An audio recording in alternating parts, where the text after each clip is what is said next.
C'est un électron libre, mais qui est-il vraiment? Il a été avocat, ministre et aujourd'hui entrepreneur. Il a soutenu François Hollande, mais désormais il le défie. Il a bâti son image sur le patriotisme économique. Mais quelles sont ses réponses aux autres enjeux pour la France? Est-il l'homme de la situation? Voici l'émission politique avec Arnaud Montebourg.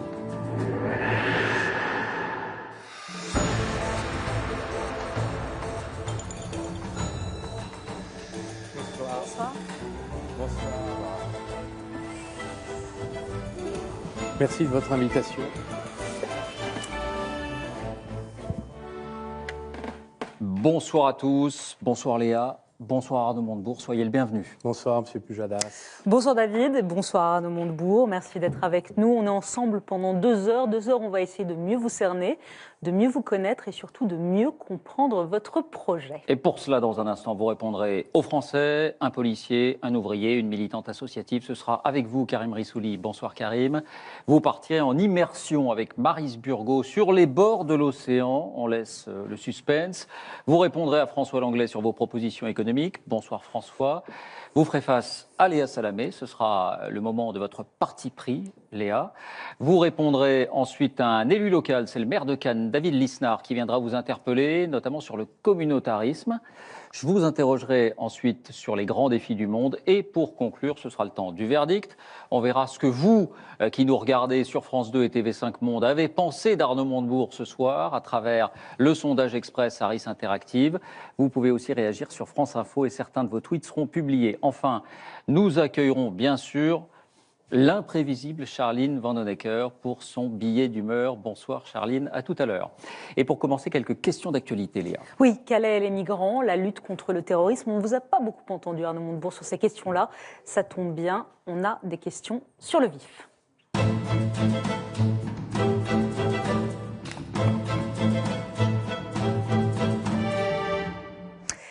Avant de parler de ces sujets-là, d'abord une petite question, Arnaud Montebourg. Après le Qatar et l'Égypte, c'est l'Inde qui a décidé d'acheter nos Rafales. Commande record de 8 milliards d'euros validée hier. Le Rafale, c'est un avion 100% made in France, un thème qui vous est cher. Aucun des prédécesseurs de François Hollande n'a jamais réussi à vendre un Rafale à l'étranger.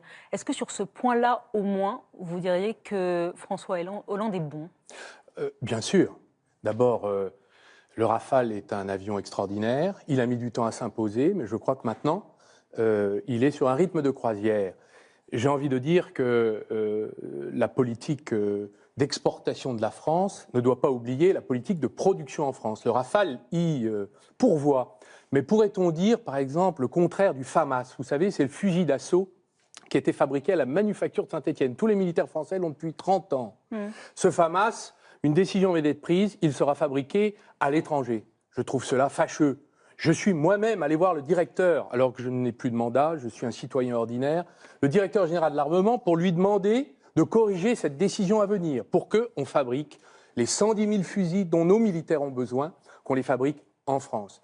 Vous voyez, on peut se réjouir, mais c'est un effort permanent. Et on peut féliciter les autorités, le président de la République, le ministre de la Défense, mais il y a des efforts permanents à faire. Alors, et ce dont je me réjouis, je déplore aussi d'autres choses. Il fut un temps où la gauche avait des scrupules à vendre des armes à des régimes peu démocratiques. C'est un euphémisme, je ne parle pas de l'Inde. Est-ce que vous, président, vous n'auriez aucun état d'âme? Mais les ventes d'armes qui existent dans le monde proviennent du monde entier. Il y a beaucoup de pays qui aujourd'hui vendent des armes. La question, mais ce que je veux vous dire, ça ne change rien à la position morale. La France a des intérêts, elle a des alliés, elle défend une politique étrangère. Et dans ces alliances, il est naturel qu'elle ait des contrats d'armement. La question, c'est quelle alliance? Pour quel contrat? Et là, il y aurait beaucoup à dire sur le terrain de la politique internationale. Et j'aurais des choses à vous dire. On en parlera. Autre sujet d'abord, la crise des migrants. On le disait, question simple. La France aurait-elle dû, d'après vous, adopter la même politique que l'Allemagne, que la politique d'Angela Merkel, et ouvrir grand ses frontières et accueillir de nombreux migrants? Je crois d'abord qu'il faut savoir de quoi on parle. S'il s'agit des réfugiés, ce sont des persécutés. On ne sait pas à l'avance. On ne le sait pas à l'avance, mais s'il s'agit de réfugiés, ce sont des persécutés. Souvent des enfants, des femmes qui ont fui dans des conditions terribles leur pays. D'ailleurs, en France, il y a aujourd'hui environ, l'année dernière, 27 000 personnes qui ont obtenu l'asile politique sur le terrain du droit à la persécution. Et cette année, nous devrions être à 35 000. Le gouvernement français a fait l'effort d'accueillir d'autres personnes au titre de la répartition des choix de la politique 30 000. européenne. 30 000. C'est pour ça que je vous dis ça. À 65 000. Voilà, C'est c'est très suffisant. peu par rapport à l'Allemagne. Je vais vous dire, pour ma part, je pense que c'est un devoir. Et c'est naturel que nous fassions le nécessaire, que nous ne fermions pas les yeux sur les souffrances de ces personnes qui fuient non pas seulement la misère, mais les persécutions. Un devoir d'en et les accueillir graves difficultés. Plus, vous voulez dire? Mais la quantité doit être définie, je crois, sur la base du volontariat. Moi, et je veux rendre hommage aux maires, communes rurales, grandes communes, aux communautés chrétiennes, les militants du secours catholique, du secours populaire aussi, qui, partout en France, accueillent des familles. Je n'accepte pas que, finalement, la droite, aujourd'hui, qui est entrée dans une espèce... C'est pas seulement la droite, Arnaud Montebourg, c'est pas seulement la droite. Quand on voit les sondages d'opinion, la majorité des Français n'est pas pour l'accueil d'une majorité. Je ne sais pas où est la majorité des Français. Ce que je sais, c'est qu'il y a des Français qui sont volontaires. Et ces militants catholiques qui respectent les recommandations du pape François, qui savent ce que c'est que la tradition d'hospitalité de notre pays, ceux-là sont des Français. Et il y a partout, je crois, 430 communes qui se sont portées volontaires. Sur cette base du volontariat, il est parfaitement possible d'éviter des pétitions, comme j'en ai vu circuler, qui expliquent qu'on ne pourrait pas accueillir dans une région comme Rhône-Alpes, c'est le cas de M. Wauquiez, qui est le président de cette région, une région de 8 millions d'habitants, 1500 réfugiés. Il dit ça va faire un appel d'air, il dit ça va faire un petit Calais dans les régions. Vous entendez mais madame, il n'y a pas d'appel d'air. Il n'y a pas d'appel d'air pour une raison simple, c'est qu'il y a un contrôle très strict de l'octroi du statut de réfugié et qu'il s'agit de réfugiés. On peut rendre hommage à madame Hidalgo à Paris, qui a mis à l'abri 16 000 personnes. Et ces personnes vont se répartir sur le territoire national. Pardon, je n'ai pas compris votre réponse. Angela Merkel, elle a ouvert ses portes. 1 300 000 de ces migrants sont entrés en Allemagne. Nous, c'est 30 000. Vous auriez été au pouvoir. Quelle attitude auriez-vous adoptée? Ma réponse est très claire. Sur la base du volontariat, il y a aujourd'hui beaucoup de volonté dans notre pays. Ça veut dire quoi sur la base du volontariat? Quand on est président sur la base du volontariat, c'est pas ça veut dire quand vous avez des familles. Faut chiffrer. Vous avez des familles, vous avez des communes. Non, mais alors, Angela Merkel n'a demandé à personne. Mais Madame elle Merkel, a décidé d'accueillir. Madame Merkel, elle a fait un choix politique d'accueillir 1 100 000 personnes. Le mien serait, premièrement, nous réunissons toutes les bonnes volontés dans ce pays pour faire en sorte que tous ceux qui le veulent accueillent. Par exemple, il y a un maire de Saône-et-Loire qui ne voulait pas d'un centre d'accueil de migrants pour environ 150 personnes dans une commune de 450 habitants. Mais il a dit, nous sommes prêts à accueillir 2 familles, 3 familles. Donc il y a dans ce pays une part de générosité qu'il faut encourager. Est-ce que, pour autant, on peut accueillir tout le monde? J'ai envie de reprendre la phrase de Michel Rocard en l'amendant un peu, si vous permettez. La France doit prendre sa juste part de la misère et de la souffrance du monde. Quelle est-elle, cette juste part? C'est ça la question. Celle qui nous est possible d'assumer. C'est-à-dire d'assumer. Je ne crois pas que nous puissions accueillir 1 million aujourd'hui de réfugiés sur notre territoire. Est-ce que c'était une erreur de Mme Merkel? Pardon. Est-ce que c'était une erreur de Mme Merkel? Mme Merkel elle-même recule. Mme Merkel elle-même est en train de se dire que cela n'a pas été bien préparé. Donc vous pensez que c'était une erreur? Ce n'était pas maîtrisé. Ce que je n'accepte pas, et là vous m'avez coupé lorsque je voulais le dire, c'est qu'il n'y ait pas une vision de dissémination. Finalement, on concentre les problèmes. Ce n'est pas normal. Il n'est pas normal que les réfugiés se concentrent dans la région parisienne, là où il y a toutes sortes de trafics, où on ne peut pas finalement organiser l'intégration, l'assimilation à notre société. Alors, la lutte contre le terrorisme. C'est étonnant, vous utilisez le mot d'assimilation. On va y revenir, je pense, avec David Lisnard, qui vous parlera de ces questions-là. On vous a pas beaucoup entendu sur la lutte contre le terrorisme d'Arnaud Montebourg. Question simple, vous êtes président aujourd'hui, est-ce que vous prolongez l'état d'urgence? Je ne le crois pas. D'abord parce que nous sommes dans une situation où nous sommes un pays meurtri, un pays qui se tient droit, qui a connu, les familles qui ont connu dans leur chair, dans leur corps, cette tragédie abominable. Tous les Français l'ont au cœur. Mais c'est un pays qui doit garder son sang-froid. Je n'accepte pas les emportements d'opinion ou les gesticulations de toutes sortes sur le sujet. Ça veut dire quoi? Ça veut dire 2 choses. Par exemple, j'ai été blessé par le fait qu'il y ait eu la tentative d'organiser la déchéance de nationalité pour les binationaux. Je pense qu'il s'agit d'un emportement d'opinion. De même, lorsque j'entends l'ancien président Nicolas Sarkozy proposer une sorte de Guantanamo à la française, je crois qu'il s'agit là aussi d'un emportement. Pourquoi ? Parce que, voyez-vous, il y a des pays qui ont connu des vagues de terrorisme extrêmement graves. Le Royaume-Uni, 1850 morts. Ils n'ont jamais changé leur habeas corpus. L'Espagne a connu une vague sans précédent à cause de l'ETA, de morts, de personnes tuées dans des vagues terroristes. Ils n'ont pas changé leurs droits. Mais qu'est-ce qu'on fait, M. Montebourg ? Eh bien, parce que vous dites, on ne vote pas l'état d'urgence, on ne fait rien, on ne change rien, on est menacé sur notre sol, il y a eu plus de 250 morts en 1 an et demi, on ne fait rien ? D'abord, premièrement, on évite toute la tentation de la division et on organise l'union. L'union au sommet. Par exemple, j'ai été très choqué cet été, après l'attentat de Nice, de voir cette dispute publique sur qui était responsable, police municipale, police nationale. Il est nécessaire de trouver des solutions de retour d'expérience droite-gauche, transpartisane, avec des experts qui nous permettent d'apprendre. Mais ça, c'est des bons mots. Là, on est confronté à une urgence qui s'appelle la menace terroriste qui frappe la France depuis janvier, il y a 2 ans. Et vous nous dites union de gauche et de droite. Qu'est-ce que vous faites concrètement ? Mais je vais vous le dire, je rétablis le service national civique et militaire. Obligatoire pour les jeunes hommes. Alors ça aussi, on en parlera dans un instant. On va pas en reparler parce que c'est ma question, c'est la question qui est posée. Pourquoi cela a un sens ? On a un interlocuteur qui est venu vous parler de ça, Arnaud Montebourg, et vous en parlera spécifiquement. Vous ne voulez pas que je vous réponde, c'est ma proposition. Parce qu'on essaie de respecter une sorte d'harmonie de l'émission. Donc pour vous, quelqu'un souhaite vous en parler spécifiquement. Je vous réponds. Mais à part non, ce n'est pas la seule réponse. Vous m'avez coupé sur ma précédente réponse. La police de proximité a été détruite. C'est l'œuvre de M. Sarkozy. Le renseignement de proximité a été dissous. C'est l'œuvre de M. Sarkozy. Les 10 000 policiers et gendarmes qui ont disparu du terrain. Comment refait-on pour les mettre ? C'est la gauche qui est au pouvoir. Je suis en train de vous dire qu'est-ce que je ferai demain. Je vous réponds, la première des choses, c'est de soulager les policiers, les gendarmes et l'armée aussi, un certain nombre de tâches, grâce au service national, l'apprentissage du port de l'arme, l'apprentissage des réflexes de sécurité, de manière à soulager et mettre sur le terrain un certain nombre de ces policiers qui aujourd'hui ne sont pas sur le terrain. Et vous augmentez les moyens de la police et de l'armée ? D'ailleurs, c'est ce qu'ont fait tous les pays qui ont été confrontés à des vagues de terroristes extrêmement violentes.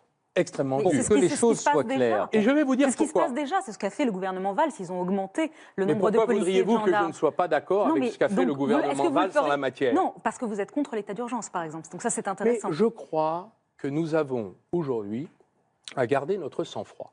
Lorsque on propose d'incarcérer ou sur simple soupçon administratif les fichiers S, quand un maire demande à connaître la liste de simples soupçons, de personnes soupçonnées, nous entrons finalement dans l'ère des suspects.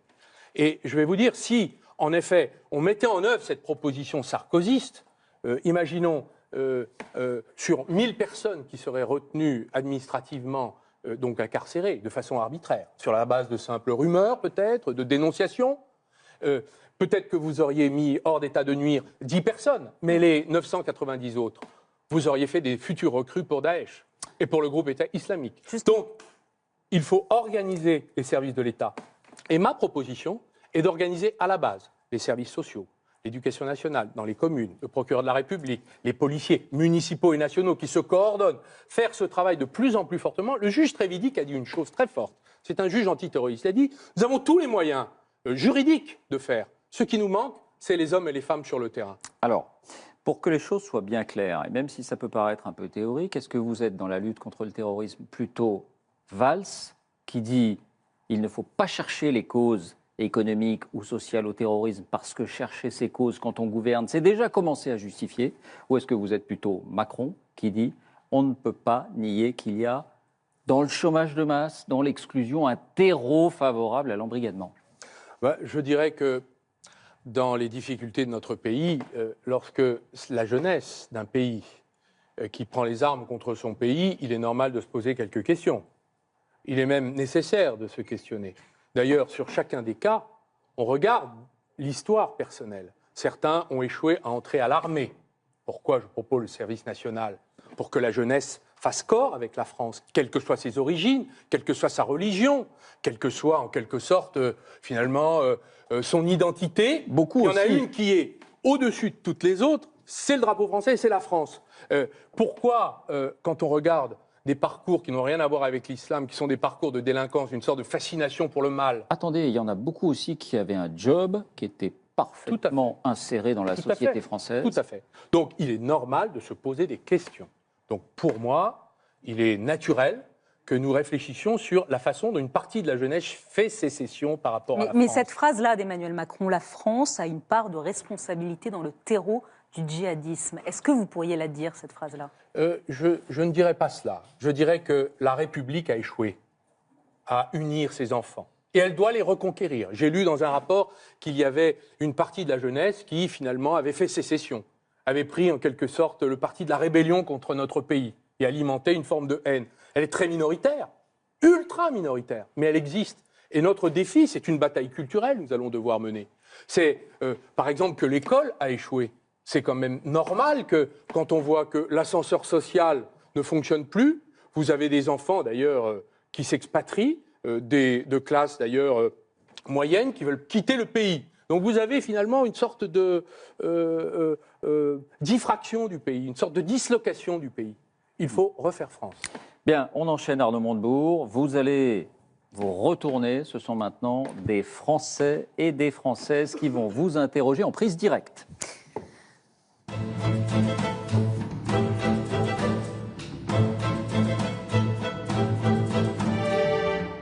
Oui, des Français, mais des Français militants, engagés. Ils défendent une cause ou une profession. Ils sont 3. C'est à vous, Karim Rissouli. Bonsoir. 3 Français, 2 juste en face de vous, qu'on écoutera tout à l'heure, et un qu'on va retrouver tout de suite en direct de Toulouse, un Français qui veut réagir justement sur cette fameuse proposition concrète dont vous avez beaucoup parlé, le rétablissement du service national obligatoire. Bonsoir Didier Martinez. Bonsoir. Vous êtes policier depuis près de 30 ans, policier syndiqué, délégué régional SGP Police à Toulouse. Vous, cette mesure choque du programme d'Arnaud Montebourg, elle vous inquiète un peu. Je précise ce service national supprimé il y a 19 ans. Vous voulez le rétablir à votre manière, Arnaud Montebourg. Vous l'avez expliqué, c'était à Frangy-en-Bresse il y a un mois environ. Ces jeunes gens sous les drapeaux soulageront nos militaires professionnels. Ils aideront et participeront sur tout le territoire à la tâche difficile qu'ont les policiers, les gendarmes. Ils feront avec nous l'apprentissage de l'organisation de notre propre défense et de notre sécurité. Alors, essayons d'être précis. Si vous êtes élu, Arnaud Montebourg, vous rétablissez ce service obligatoire d'une durée de 6 mois pour les hommes et pour les femmes. Après, il y aura des options à la carte, soit un service civil, par exemple dans des associations, soit, vous l'avez dit, un service armé auprès des militaires, des gendarmes ou de la police. Votre idée, c'est de soulager les forces de l'ordre, vous venez de nous le dire. Didier Martinez, on aurait pu penser qu'un policier comme vous, policier depuis 30 ans, allait applaudir cette proposition, mais c'est tout l'inverse. Vous, ça vous met carrément en colère. Expliquez-nous pourquoi. Bonsoir Monsieur Montebourg. Tout Bonsoir, d'abord, monsieur. effectivement, le retour du service national dans la police, selon votre analyse, pourrait contribuer à pallier à la pénurie d'effectifs. Mais il faut pour autant remarquer que nous avons depuis beaucoup d'années les adjoints de sécurité qui sont un appoint remarquable au sein de la police, qui sont recrutés pour une durée maximale de 6 ans, mais qui ont eux, vocation à intégrer la police et qui pour la plupart rejoignent notre corporation. Il y a également la réserve civile, la réserve citoyenne, c'est-à-dire que en visibilité, en termes de gens qui ne sont pas des professionnels, mais qui contribuent à la sécurité publique. Il y a déjà toute une palette de gens sur le terrain avec nous et il ne vous a pas échappé qu'aujourd'hui, la situation de la police, ce sont des cibles, les policiers, qui sont aujourd'hui vulnérables, exposés et particulièrement malmenés, tant sur l'aspect du terrorisme, bien entendu, mais aussi de la criminalité et de la délinquance. Donc, ces jeunes garçons qui intégreraient par le service national nos rangs seraient à la charge des fonctionnaires de terrain, c'est-à-dire qu'ils auraient la responsabilité de les encadrer, de les orienter, de les protéger, et alors que sur le terrain, ils doivent être extrêmement vigilants, extrêmement réactifs, avec une capacité d'analyse et de riposte optimale, de se soucier et d'avoir encore à gérer ces jeunes effectifs sous leur responsabilité, ça pourrait, je pense, leur être davantage préjudiciable que très utile. D'autant que, vous le dites, Didier le Martinez, service on va national laisser de Arnaud 6 Montebourg mois réagir sur ce présenterait point-là. un turnover Didier très Martinez, conséquent. un policier de terrain, Arnaud Montebourg, qui vous dit, en gros, c'est une fausse bonne idée. Ça sera plus de travail qu'autre chose pour les policiers. C'est une fausse bonne idée si on envoie ces jeunes sur le terrain. Ma proposition est de soulager les policiers du travail administratif et de permettre aux adjoints de sécurité, il faut 14 semaines pour former un adjoint de sécurité. Donc on peut en 6 mois, 3 mois et demi. Ouais. Donc on peut en 6 mois former pendant la moitié du temps un adjoint de sécurité, ce qui permettra aux adjoints de sécurité de passer aux côtés de leurs collègues policiers plus aguerris et ainsi de suite augmenter peu à peu les capacités de recrutement de la police et remettre le plus possible de policiers comme de gendarmes sur le terrain. Pourquoi dis-je cela? Parce que la Cour des comptes a rendu un rapport dernièrement expliquant que 60% du temps policier moyen, alors c'est évidemment une moyenne, est administratif, ce qui est préjudiciable finalement à la présence sur le terrain. Et je voudrais dire à M. Martinez, qui est syndicaliste de la police, qu'il ne s'agit pas dans mon esprit de finalement abandonner la question du recrutement de policiers et de formation.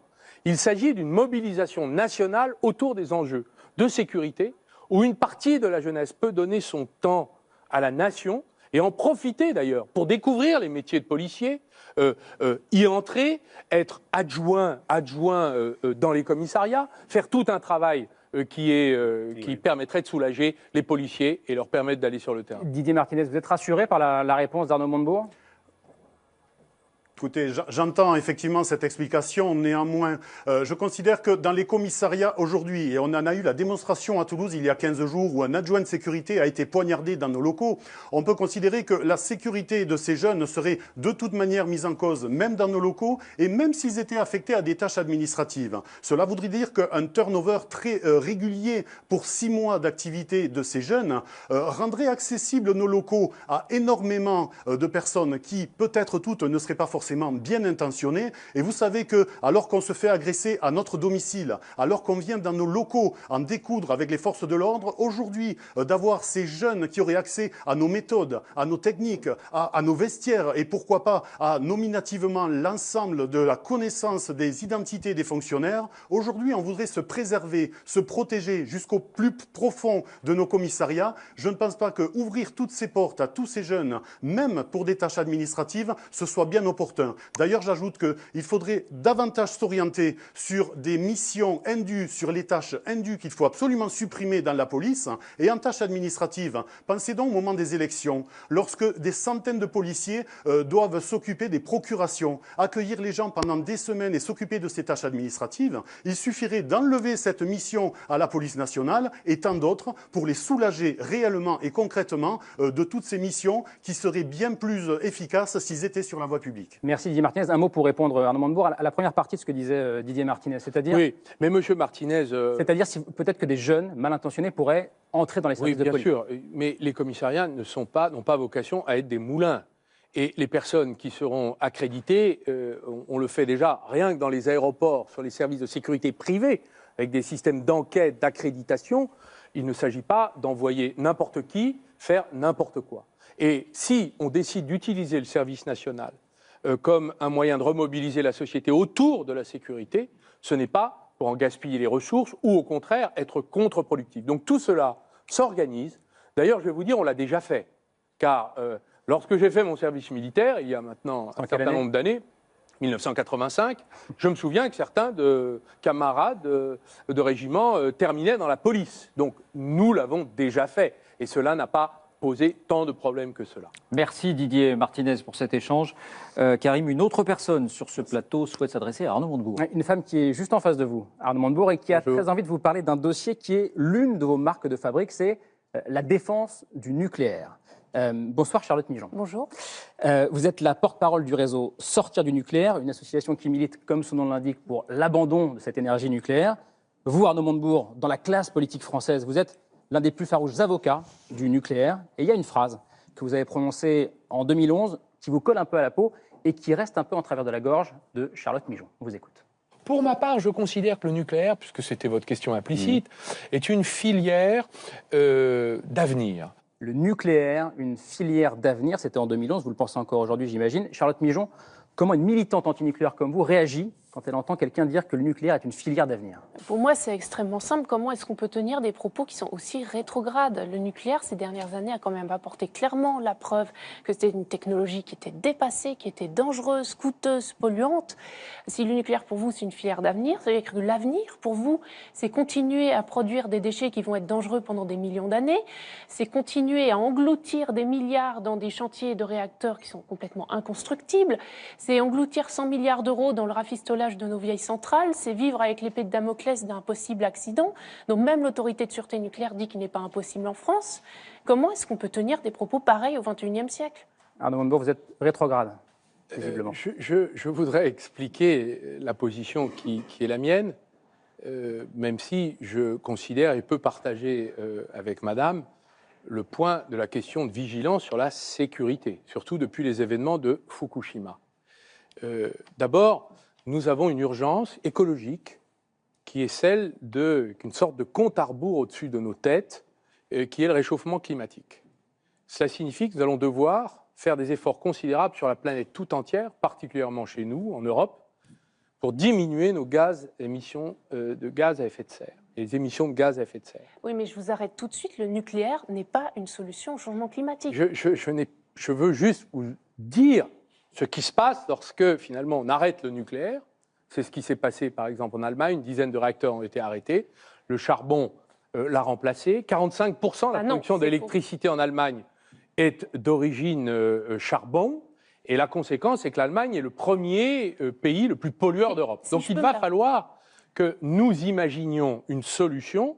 Et la solution, pour moi, elle est dans le mix énergétique. Donc je termine et je réponds à votre question. Allez-y, Arnaud Montebourg. Pourquoi? Parce que nous avons besoin des énergies renouvelables. Mais les énergies renouvelables, la priorité, c'est de les faire remplacer ce qui est aujourd'hui le plus urgent d'éliminer, c'est-à-dire les énergies fossiles, le pétrole, le charbon. Le charbon, en France, c'est fini. Maintenant, c'est le pétrole. Et nous avons une facture énergétique considérable. C'est une des raisons pour lesquelles je me suis permis de dire que c'était une filière qui avait de l'avenir, parce qu'on n'a pas fini avec le travail de l'abandon du fossile. Mais c'est même le début du cycle. L'idéal serait donc, à terme, si on pouvait, de se passer du nucléaire. C'est ce que vous dites ce soir. On ne peut pas le faire pour le moment, mais l'urgence, c'est de supprimer les fossiles et de les réduire. Et ça va demander l'appui du nucléaire. Donc ma position, elle est d'ailleurs, excusez-moi, assez proche de la position de Nicolas Hulot historiquement, qui lui-même avait dit le nucléaire est un mal nécessaire. Il avait dû employer cette expression. Charlotte Migeon, est-ce que c'est un mal nécessaire? Alors non, surtout pas. Tout d'abord, par rapport à l'Allemagne, ce que je voudrais vous dire, c'est que le charbon ne vient pas remplacer le nucléaire et que l'Allemagne, à l'heure actuelle, elle a réduit de 27% ses émissions de CO2 par rapport à 1990. Je vous conseille juste, j'ai amené une petite brochure qu'on a réétudiée avec le réseau Action Climat qui explique pourquoi le nucléaire n'est pas une solution au changement climatique et pourquoi surtout le nucléaire empêche le développement des vraies solutions. Parce qu'actuellement, là, avec le nucléaire, il n'y a plus de statu quo possible. On est face à un puits sans fond. On est face à un puits sans fond avec des réacteurs vieillissants. Si on veut les faire durer encore, ça veut dire un rafistolage qui est extrêmement coûteux, qui est 100 milliards d'euros. On est face à EDF qui a une dette colossale parce que ce sont des investissements énormes. EDF qui va devoir provisionner pour le démantèlement des centrales, pour la gestion des déchets radioactifs. Et face à ça, on a des ressources limitées. Donc les ressources, il faut les investir là, maintenant, dans les énergies renouvelables, qui sont les vraies énergies d'avenir, qui créent des emplois qui sont non délocalisables, qui sont pérennes, qui sont partout sur tout le territoire.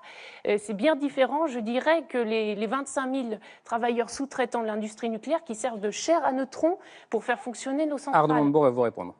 Je ne crois pas que le monde soit divisé en deux.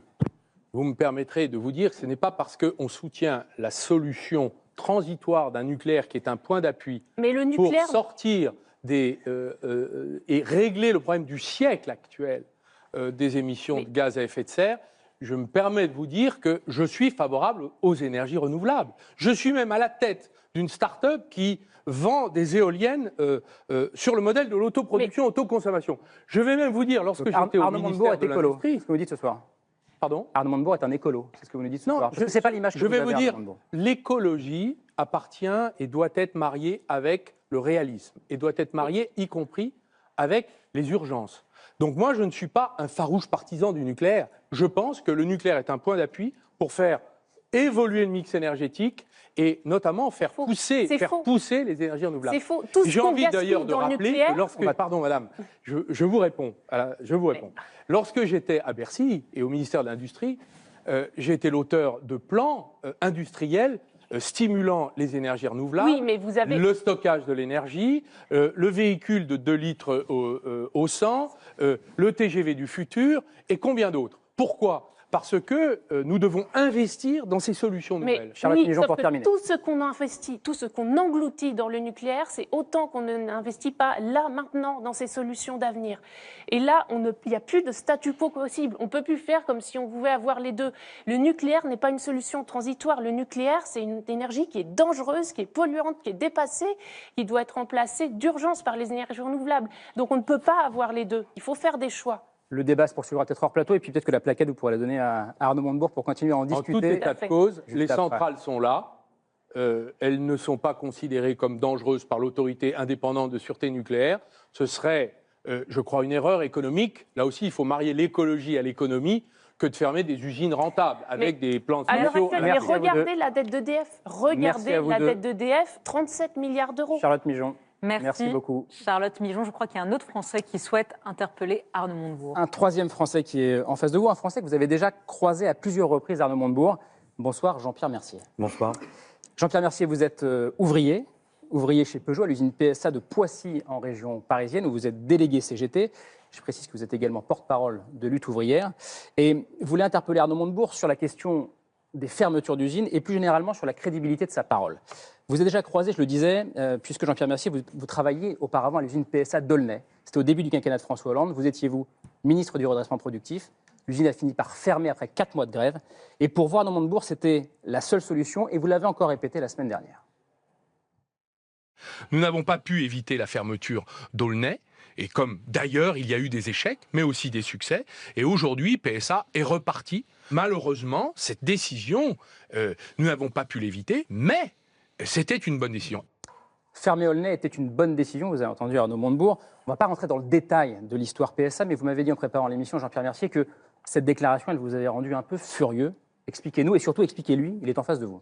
Furieux, d'autant plus que quand je vous ai entendu réagir par rapport à la décision de la direction d'Alstom de fermer l'usine de Belfort, vous avez encore à nouveau employé ce terme d'inacceptable. Inacceptable, c'était le terme que vous aviez employé en juillet 2012 quand la direction de PSA avait annoncé la fermeture de l'usine d'Aulnay.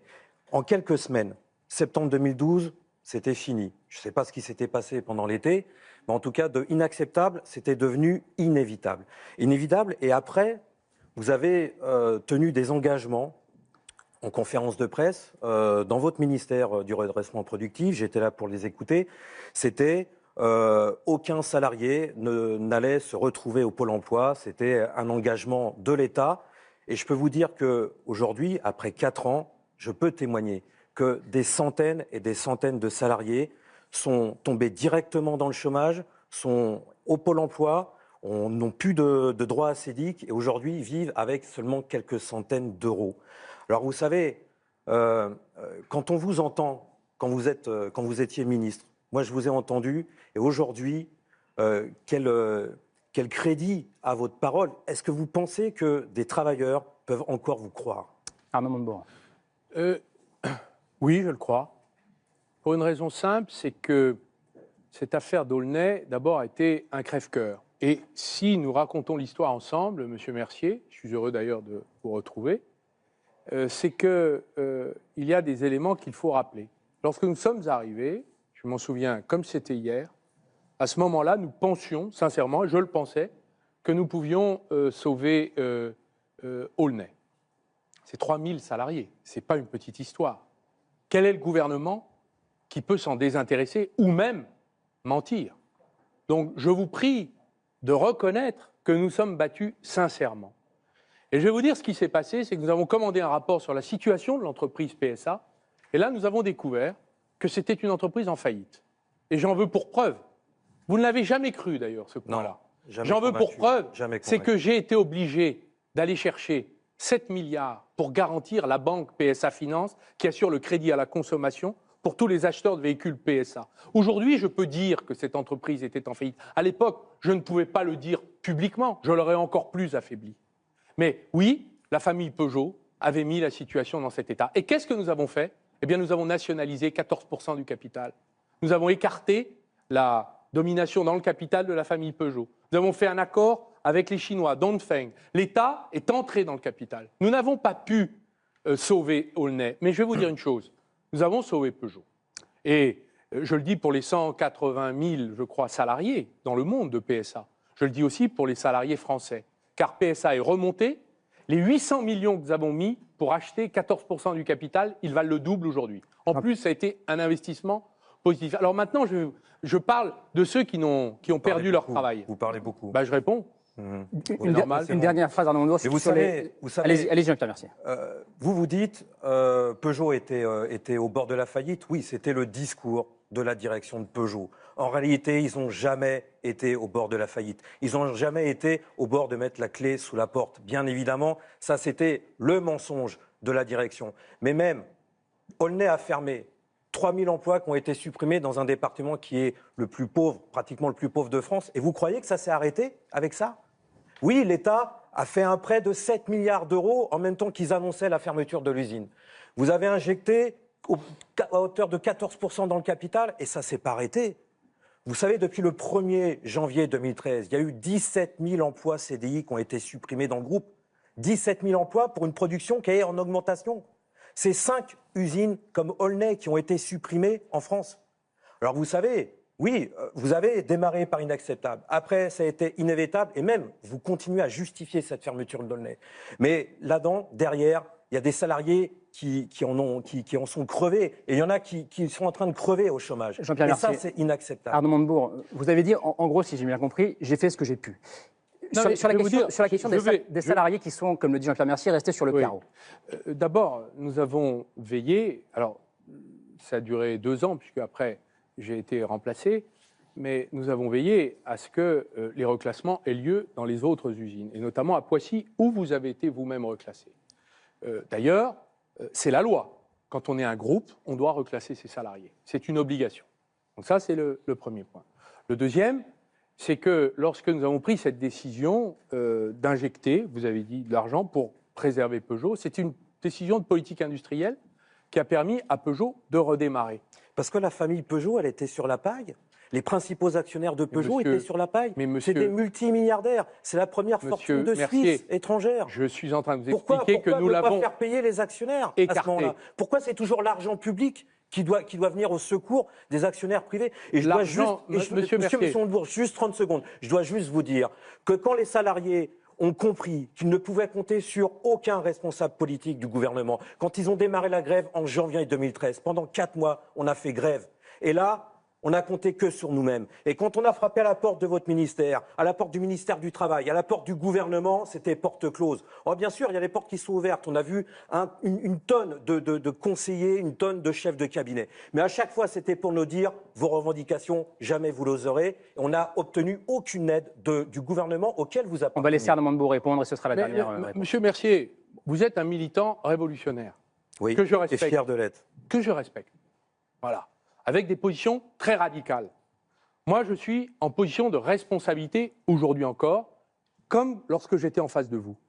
Lorsqu'on a une entreprise qui risque de disparaître, eh bien, qu'est-ce qu'on fait ? Avec les syndicats, avec tout le monde, y compris les actionnaires. Vous croyez que ça leur a fait plaisir, la famille Peugeot, ce que nous avons fait ? Nous ne sommes pas allés au secours de Peugeot seulement. Nous avons pris des décisions de restructuration du capital et nous avons placé à la tête de Peugeot M. Louis Gallois, qui est devenu le président, l'administrateur de l'État, est devenu le président de PSA. Qui justifie les Donc c'est une décision importante pour de conclure. Faire ça. Et d'ailleurs, si j'avais à donner quelques détails, lorsque nous avons eu de ce genre, si vous me permettez, j'ai une phrase, 1693 dossiers. Nous n'avons pas sauvé 100% des emplois dans ces 1693 dossiers que j'ai suivis. Il y avait 240 000 emplois menacés, nous en avons sauvé 208 000. 85%. Ça, c'est ce que nous avons pu faire. Merci Jean-Pierre Mercier. Ça, c'est le travail. Merci pour cet échange. Merci Jean-Pierre Mercier, merci à vous Karim. Et puis je précise, parce qu'un téléspectateur posait la question, que le service militaire que vous souhaitez rétablir, vous le chiffrez à 4 milliards d'euros. Hein, c'est bien ça. Entre 3 et 4. Entre 3 et 4. Arnaud Montebourg, vous pouvez donc revenir vers nous. On va partir en immersion maintenant. Maryse Burgot, Mathieu Régnier, Thierry Mongelaz vous ont fait plonger dans le quotidien des pêcheurs. Oui, vous en emmenez à la criée à Boulogne-sur-Mer, où le Front National fait des gros scores. Ils partagent avec vous leurs interrogations sur leur métier, sur leur avenir et surtout sur l'Europe. L'Europe qui fixe les règles et l'Europe qui est dans toutes les conversations. Reportage. Monsieur Montebourg, on va aller dans ce bar, là, c'est le QG des pêcheurs de Boulogne-sur-Mer. Très bien. Bonjour messieurs. Messieurs, bonjour. Bonjour. Bonjour. Comment on peut concevoir qu'un pêcheur étranger, il vient chez moi, je le conçois comme ça, qui pêche la même ressource que moi, et que lui, avec tous les droits qu'il peut avoir aujourd'hui, il peut prétendre à toute la ressource qu'il a envie, et que nous, on soit enfermés dans un carré statistique qui nous évite de pouvoir excéder ce carré. En clair, vous acceptez des règles à condition qu'on nous protège contre l'extérieur. On est tellement au bord du gouffre, là on est au bord du gouffre. Que ça peut pas être pire. Ça peut pas être pire. C'est ça que disent les gens. Ça peut pas être pire. Alors pourquoi pas sortir de l'Europe? Qu'est-ce qui va en nous, qu'est-ce qui va changer? À mon avis, si je peux vous permettre un conseil, et je m'adresse à un citoyen honorable, hein, notre choix collectif, nous Français, c'est de rester dans l'Europe et de se battre pour la faire bouger. Mais le peuple français, quelle est sa façon de s'exprimer contre l'Europe? Ben écoute, je vais vous dire. La réponse, je vais vous la donner. Et c'est quoi la réponse, monsieur? Ça m'intéresse. Voter Front National. Moi je voulais sortir de l'Europe, j'ai voté Le Pen, mais je vous le dis. Je suis encore parti pour sur Le Pen. Moi je m'en cacherai pas du tout, parce que j'en ai ras-le-bol, j'en ai marre que mon métier est foutu. Nous en étant que pêcheurs, on aimerait savoir ce que vous serez capable de faire au niveau de l'Europe. Est-ce que ça a fonctionné jusqu'à présent? Non. Pourquoi? Parce que tous les présidents que nous avons eus, ils ont dit « je vais changer l'Europe ». Ils ont été élus, et puis 15 jours après, ils sont allés à Berlin, à Bruxelles, ils sont allés faire des génuflexions. Oui, monsieur Montebourg, vous avez été au gouvernement pendant 2 ans. Ce monsieur vous dit qu'il va voter Front National. Est-ce que vous vous sentez responsable de Totalement, totalement. Oui, je considère que la gauche au pouvoir, qui n'a pas fait ce qu'elle avait dit qu'elle ferait, est responsable de l'écœurement d'un certain nombre de citoyens qui lui ont fait confiance. Merci, au plaisir. Oui, une cigarette. Toi aussi? On sent quand même un sacré désarroi. Hein. Mais c'est la France qui est comme ça. Toute la France est comme ça. L'optimiste, c'est un beau titre ça quand même. Et ça, c'est notre dernière année, moi j'arrête. Hein, vous revendez, c'est vos enfants? Non, le gamin n'a pas voulu suivre. Parce que vu la conjoncture actuelle, le gamin a eu trop peur. Et bon, il s'est dit, je vais me ruiner. C'est pas tout de promettre. Monsieur Hollande, pareil, beaucoup de promesses, beaucoup de ceci. Mais bon, c'est comme ça. Hein. Et monsieur Montebourg, il était au gouvernement avec monsieur Hollande? Je sais, je suis au courant. Je regarde les infos. Mais bon, je vois à l'heure actuelle, il n'a pas changé de parti, mais il est parti tout seul. Donc c'est qu'il y avait quand même quelque chose qui n'allait pas. Je vous le confirme. Voilà, c'est tout. Et ça, ce sont les bateaux qui reviennent de la pêche. Bonjour. Mettez-vous la vue à bord, Pierre. Oh ben ça va. Ça va aller. Ça, c'est pas toute la pêche quand même. Non, il y en a encore un peu dans le stand, mais en tout, on doit avoir 30 kilos de sol aujourd'hui. Donc en fait, c'est une petite pêche. C'est misère, ouais. Donc en fait, vous avez dépensé du gasoil pour... Et si on respectait la loi à la lettre, on avait le droit d'avoir que 10 kilos de prix d'accessoires. On est bridé de partout, on ne peut rien faire. Et quand on peut pêcher un peu, je vous dis, on doit rejeter, ça on a le droit, ça on n'a pas le droit. Je ne doute pas de vos bonnes intentions, on a bien vu que vous étiez mouillé, tout ça, pour Florange, tout ça, on voit que... Mais après, est-ce qu'ils vous donneront le pouvoir de faire quelque chose pour nous? Le pouvoir, ça se prend. Entre guillemets, ça a servi à rien puisque ça n'a pas fonctionné au bout. Est-ce que ça sera pareil pour nous? Mais... C'est vrai. Et vous irez voter, vous, monsieur? Oui, j'irai voter. Vous savez déjà quel est votre choix? Et ce sera quoi votre choix? Je pense Front National. Moi, je ne suis pas favorable à la sortie de l'Union européenne parce que le remède sera pire que le mal. Mais, il va falloir aller casser un peu de vaisselle à Bruxelles. Cette fois-ci, on n'aura pas le choix. Merci, monsieur. Bon courage à vous. Merci. Et voilà, vous êtes bien courageux et valeureux. On a besoin de vous, hein. On a besoin de pêcheurs en France. Je ne sais pas si on sera encore là longtemps. Hein. Voilà, allez casser un peu de vaisselle à Bruxelles. Là, on est au cœur, Arnaud Montebourg, de votre programme parce que tout passe par là. Vous dites qu'il faut un nouveau traité pour une nouvelle Europe. Mais on a vu plusieurs dirigeants européens. Vous l'avez dit, des Français. Lionel Jospin en son temps, François Hollande ensuite. Mais on a vu aussi Alexis Tsipras avec votre ami Varoufakis. On a vu également Matteo Renzi à sa manière aller à Bruxelles, aller à Berlin pour dire il faut changer d'Europe. Ils n'ont jamais réussi. Alors comment feriez-vous, vous? Est-ce que Arnaud Montebourg a une baguette magique? Il y a d'abord les récriminations internationales qui montent contre l'Union européenne. Les institutions internationales comme le FMI, l'OCDE, expliquent maintenant que ça suffit l'austérité. Le Premier ministre italien, au sommet de Bratislava, a lui-même déclaré « maintenant ça suffit ». Ça n'a pas l'air d'ébranler les Allemands. Mais le sujet n'est pas les Allemands, car l'Union européenne n'est pas allemande. L'Allemagne est européenne, mais l'Union européenne n'est pas allemande. Et c'est la puissance économique dominante. Elle est composée de l'ensemble des pays européens. Et je vais vous dire que nous avons, nous, la responsabilité d'assumer le leadership alternatif qui n'a pas été mené Oui, très bien. Et ni par les uns ni par les autres. Et comment on fait D'abord, parce que c'est très bien de dire on va faire un nouveau traité de Rome. Passons sur le fait que c'est une vieille idée de Jean-Pierre Chevènement, mais après tout, pourquoi pas. Mais vous faites comment? Avec qui? Vous la faites à 27, à 28, le nouveau traité de Rome? Vous allez voir Mme Merkel, vous lui dites quoi? Bonjour Mme Merkel, on va tout enlever les nouveaux...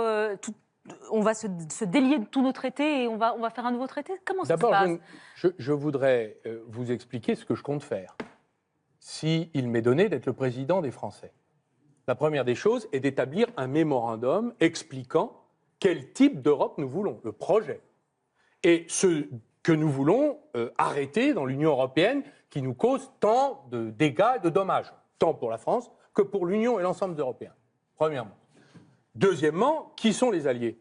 Tous ceux qui, aujourd'hui, ont été étrillés par l'austérité. Et d'ailleurs, il y a à constituer aujourd'hui une alliance contre l'austérité, les Italiens, les Espagnols, les Portugais, nous-mêmes, c'est-à-dire à peu près 4 pays suffisent aujourd'hui pour bloquer la machine européenne. Et pourquoi elle n'existe pas aujourd'hui, cette alliance, d'après vous, si c'est si simple? Parce que la France n'a pas été à la hauteur. Et Parce qu'il n'y a pas de leadership en France. Et le discours du Bourget, qui disait, fort du mandat des Français, j'irai renégocier à Berlin, à Bruxelles, n'a pas eu de suite. Mais c'est ça qui rend sceptique. C'est ça qui rend sceptique. Je me souviens moi-même des relations que nous avions avec les Italiens, les Espagnols. Ils disaient on attend, on espère. Il n'y a rien eu. Mais c'est là où on peut s'étonner. Pardonnez-moi, je vous coupe. C'est là où on peut s'étonner à partir du moment où en 2012 François Hollande arrive à l'Élysée. Et alors qu'il avait promis effectivement pendant sa campagne de renégocier ce fameux traité, ce pacte budgétaire qui impose l'austérité, il le ratifie. À ce moment-là, qu'est-ce que vous faites dans un gouvernement de François Hollande? Vous savez qu'il ne pourra plus faire une politique différente. Il a ratifié. C'est le péché originel. C'est effectivement le péché originel. Vous êtes resté 2 ans dans ce gouvernement. J'ai passé mon temps, c'était peut-être mon erreur. En tout cas, c'est ma responsabilité, à me battre contre les décisions nationales que nous avons prises, qui sont bien de notre responsabilité. L'austérité fiscale, l'appauvrissement des classes moyennes et populaires, des Français qui ont perdu le pouvoir d'achat. 1 650 € perdus en 4 à 5 ans en moyenne pour ceux qui n'ont que leur travail pour vivre. C'est quand même ça que nous avons fait. Donc ça a été une bataille politique intense, soutenue, et d'ailleurs très dure, pied à pied. Des notes, des lettres, qui d'ailleurs n'ont eu aucune suite. Et c'est une des raisons pour lesquelles le discours par lequel j'ai quitté le gouvernement était un discours demandant une inflexion majeure sur la question de l'austérité. Et là, on vous croit parce que vous avez une capacité de persuasion, c'est ça? Non, je crois qu'il y a aujourd'hui les moyens, dans l'Europe, de trouver les points d'appui pour bloquer la course vers l'austérité. Et si ça ne marche pas, Monsieur Montebourg, allez jusqu'au bout, si ça ne marche pas, si vous n'arrivez pas à négocier ça, est-ce qu'on sort des traités européens, oui ou non? Ça ne veut rien dire, sortir des traités européens. Vous expliquerez ça à Jean-Luc Mélenchon. Ça ne veut rien dire, pourquoi? Parce que qu'est-ce qu'on met à la place? Ça veut dire qu'on sort de l'euro, donc c'est le chaos. Non, ce n'est pas le sujet. Je crois que les Européens, et y compris les Allemands d'ailleurs, n'approuvent pas davantage le projet européen tel qu'il est. Quels sont les points, par exemple, que je vais proposer à Mme Merkel? Est-ce que ça vous intéresse? Allez-y. Premièrement, mutualisation des dettes publiques. Il y a des dettes publiques qui empêchent les États d'avancer. Nous voulons les mutualiser au plan européen. Deuxièmement, un plan d'augmentation de salaire dans la totalité des pays européens. Mutualisation, ça fait bondir les Allemands et pas seulement les chrétiens démocrates. Mais Monsieur Pujadas, ils n'en veulent pas, les Allemands. Monsieur Pujadas, Madame Merkel n'est pas la directrice de l'Union européenne. Jusqu'à présent, elle semble bien l'être. Madame Merkel n'est pas élue par les Français, par les Espagnols, les Italiens. Donc, peut-être que les Allemands ne sont pas d'accord, mais nous non plus. Donc, nous allons casser de la vaisselle à Bruxelles. Ça veut dire quoi? Ça veut dire que nous n'échapperons pas à une explication assez franche et nette entre amis et partenaires. Hein. Ça n'est pas du tout interdit de se dire les choses entre amis et partenaires. Mais vous le dites tous, pardonnez-moi, vous le dites tous, on va aller à Bruxelles casser de la vaisselle. Il y en a très peu qui l'ont fait. D'ailleurs, je n'ai jamais entendu cette expression, Madame Salamé. Oui, on enchaîne. On en a entendu d'autres. Jamais. Pourquoi je propose, c'est un point intéressant et important, pourquoi je propose une augmentation des salaires dans toute l'Europe et une relance budgétaire coordonnée? Pourquoi? Parce que Madame Clinton, au cœur de la campagne électorale, propose le doublement du salaire minimum américain, passant de 8 $ à 15 $, au-dessus de notre SMIC. Pourquoi? Parce que chez les Chinois, les salaires augmentent de 25%. Chez les travailleurs chinois, les salaires augmentent de 25% l'an. Donc, enfin, tout le monde a compris, sauf peut-être Madame Merkel. Mais elle aussi, elle a fait un salaire minimum un peu trop insuffisant. Enfin, tout le monde a compris qu'il fallait augmenter les On salaires. va prolonger le débat, si vous le voulez bien, autour des questions économiques. Vous reparlerez, j'imagine, de l'Europe et de vos propositions contre l'austérité. C'est le cœur de votre candidature, la proposition économique. Ça s'appelle Demander le programme et c'est avec François Langlais.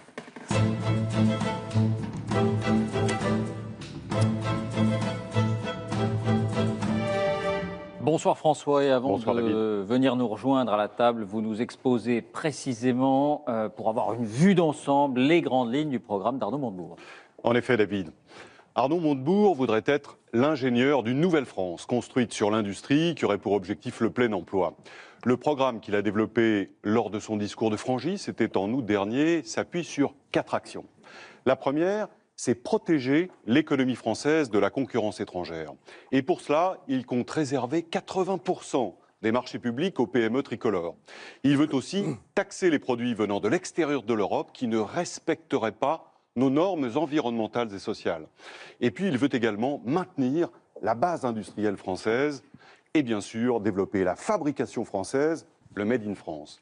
Deuxième action, financer le développement des PME en créant une grande banque publique, le cas échéant avec la nationalisation de l'un des grands établissements français existants. Il veut aussi investir 10 à 20% de l'encours de nos assurances vie dans le capital des entreprises moyennes. Troisième action, former tous les chômeurs pendant 1 an et créer un service régional de l'emploi dont les dirigeants seraient élus au suffrage universel. Quatrième et dernière action, investir dans le logement en rénovant les bâtiments pour les adapter aux normes environnementales, une opération qui nécessiterait 100 milliards d'euros sur 5 ans. Et il veut enfin favoriser l'accession à la propriété des habitants de HLM en leur permettant d'acquérir leur logement pour un prix 50 à 70% inférieur à celui du marché. Arnaud Montebourg vous fait face. On va un peu plus loin maintenant. Bonsoir, monsieur Langlais. Tout d'abord, une question sur votre programme. On a une curieuse impression à la lecture de ce programme. On comprend très bien vos grandes orientations économiques. Elles sont bien décrites et j'allais dire, on les partage, on ne peut que les partager. Ce qu'on voit moins, c'est le chemin pour y parvenir. Vous avez quelques mesures ciblées, on vient de les décrire. Pour le reste, ça reste très imprécis. Baisse d'impôts, pour qui, comment ? On ne sait pas. Formation d'1 an des chômeurs, très bien, mais avec quel argent ? Formé à quoi ? Formé par qui ? Maîtrise du déficit sur le quinquennat, c'est ce que vous avez dit aux Échos récemment. À nouveau, à quel niveau ? On n'en sait pas davantage. Tout ça est quand même très vague. Sur les baisses d'impôts, je propose une baisse d'impôts ciblée sur les classes moyennes et populaires. Il n'y a pas que l'impôt sur le revenu, car la plupart d'entre elles, ou une majorité d'entre elles, n'acquittent pas l'impôt sur le revenu. En revanche, je propose que la CSG soit l'outil par lequel nous pourrions restituer. Une baisse de la CSG. Une baisse de la CSG. C'est-à-dire ce l'impôt qui qui frappe permettrait, les salaires tous les mois. Qui frappe le travail, les revenus du travail, le prix de l'effort. Voilà. Deuxièmement, vous me posez la question, comment va-t-on faire pour former les chômeurs, ceux qui perdent leur métier ? Je veux utiliser l'argent de la formation professionnelle qui aujourd'hui ne va pas chez les chômeurs. 35 milliards d'euros. 35 milliards d'euros, selon les calculs, entre 2 et 15% de cet argent est consacré aux chômeurs qui ont perdu leur métier. C'est très peu. Cet argent pourrait être activé pour faire en sorte que, pendant 1 an, chaque chômeur qui a perdu son métier puisse faire l'apprentissage d'un nouveau métier. Exemple, l'autre jour, j'étais à Sarcelles. J'ai rencontré une personne qui a été pendant des années au RSA, RMI, et qui a fait l'apprentissage du métier de boucher-charcutier. Un très beau métier, mon grand-père était boucher-charcutier. Et il se trouve qu'il avait été maquettiste, il avait perdu son travail en raison de la révolution numérique. Voilà un homme heureux dans son nouveau métier. Il a été pris en charge sur les fonds de la formation professionnelle. Cela existe à dose homéopathique, je veux le généraliser. Enfin, je crois qu'il est nécessaire d'associer les entreprises à cela, de faire en sorte qu'elles prennent en alternance, de façon concrète, les apprentissages. Alors, est-ce que vous allez raconter tout ça, décrire tout ça précisément avec un cadrage en disant, voilà, on part de 5% de déficit, on arrive à tel endroit, alors, sur on le peut créer déficit, tant d'emplois. Je sais que votre passion pour le déficit... Non, mais il y a beaucoup de dépenses dans votre programme. Très peu. 100 milliards d'euros pour la rénovation des bâtiments thermiques. Alors ça, c'est pas de l'argent public, c'est de l'argent public-privé. Les 100 milliards, d'ailleurs, c'est une proposition de Nicolas Hulot. Je me tourne peut-être vers notre... Nicolas Hulot. Notre témoin du nucléaire. Oui, c'est une proposition de Gaël Giraud, Alain Grandjean, Nicolas Hulot. Lui préférait 600 milliards. en 5 ans déjà dépensé 100 milliards pour la rénovation thermique des bâtiments. Ce sont des prêts à 50 ans pour transformer le bâti public, privé, des Donc c'est logements. des emprunts que va faire Sur la Caisse des des dépôts. emprunts que l'État va garantir, mais ce peut être des emprunts par les entreprises privées. Donc je ne le mets pas dans la dette publique. En revanche, les 30 milliards, je veux mettre 20 milliards d'investissement dans les réseaux, à travers les collectivités locales qui ont été rudement malmenées ces derniers temps. Pourquoi des investissements dans les réseaux? La fibre, les réseaux d'assainissement, les transports ferroviaires, les transports... Tout le monde les est routes. d'accord sur ces projets. Le problème, c'est de les financer.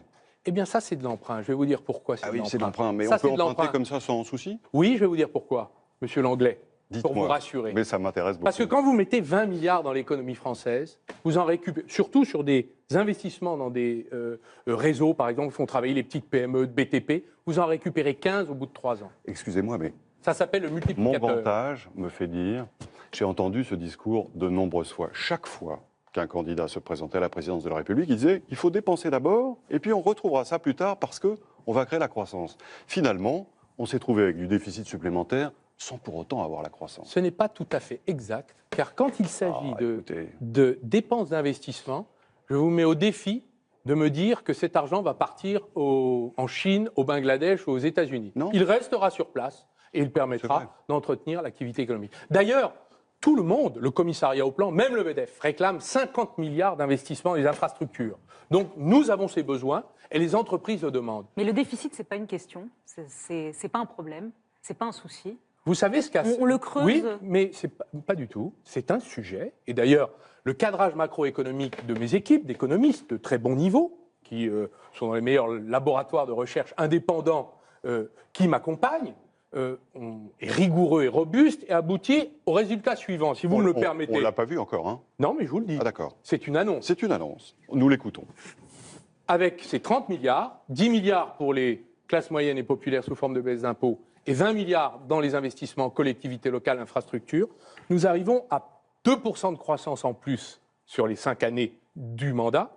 Nous arrivons à un niveau de diminution de la dette qui diminue et qui chute de 10 points, parce que de l'activité en plus, ça fait diminuer la dette.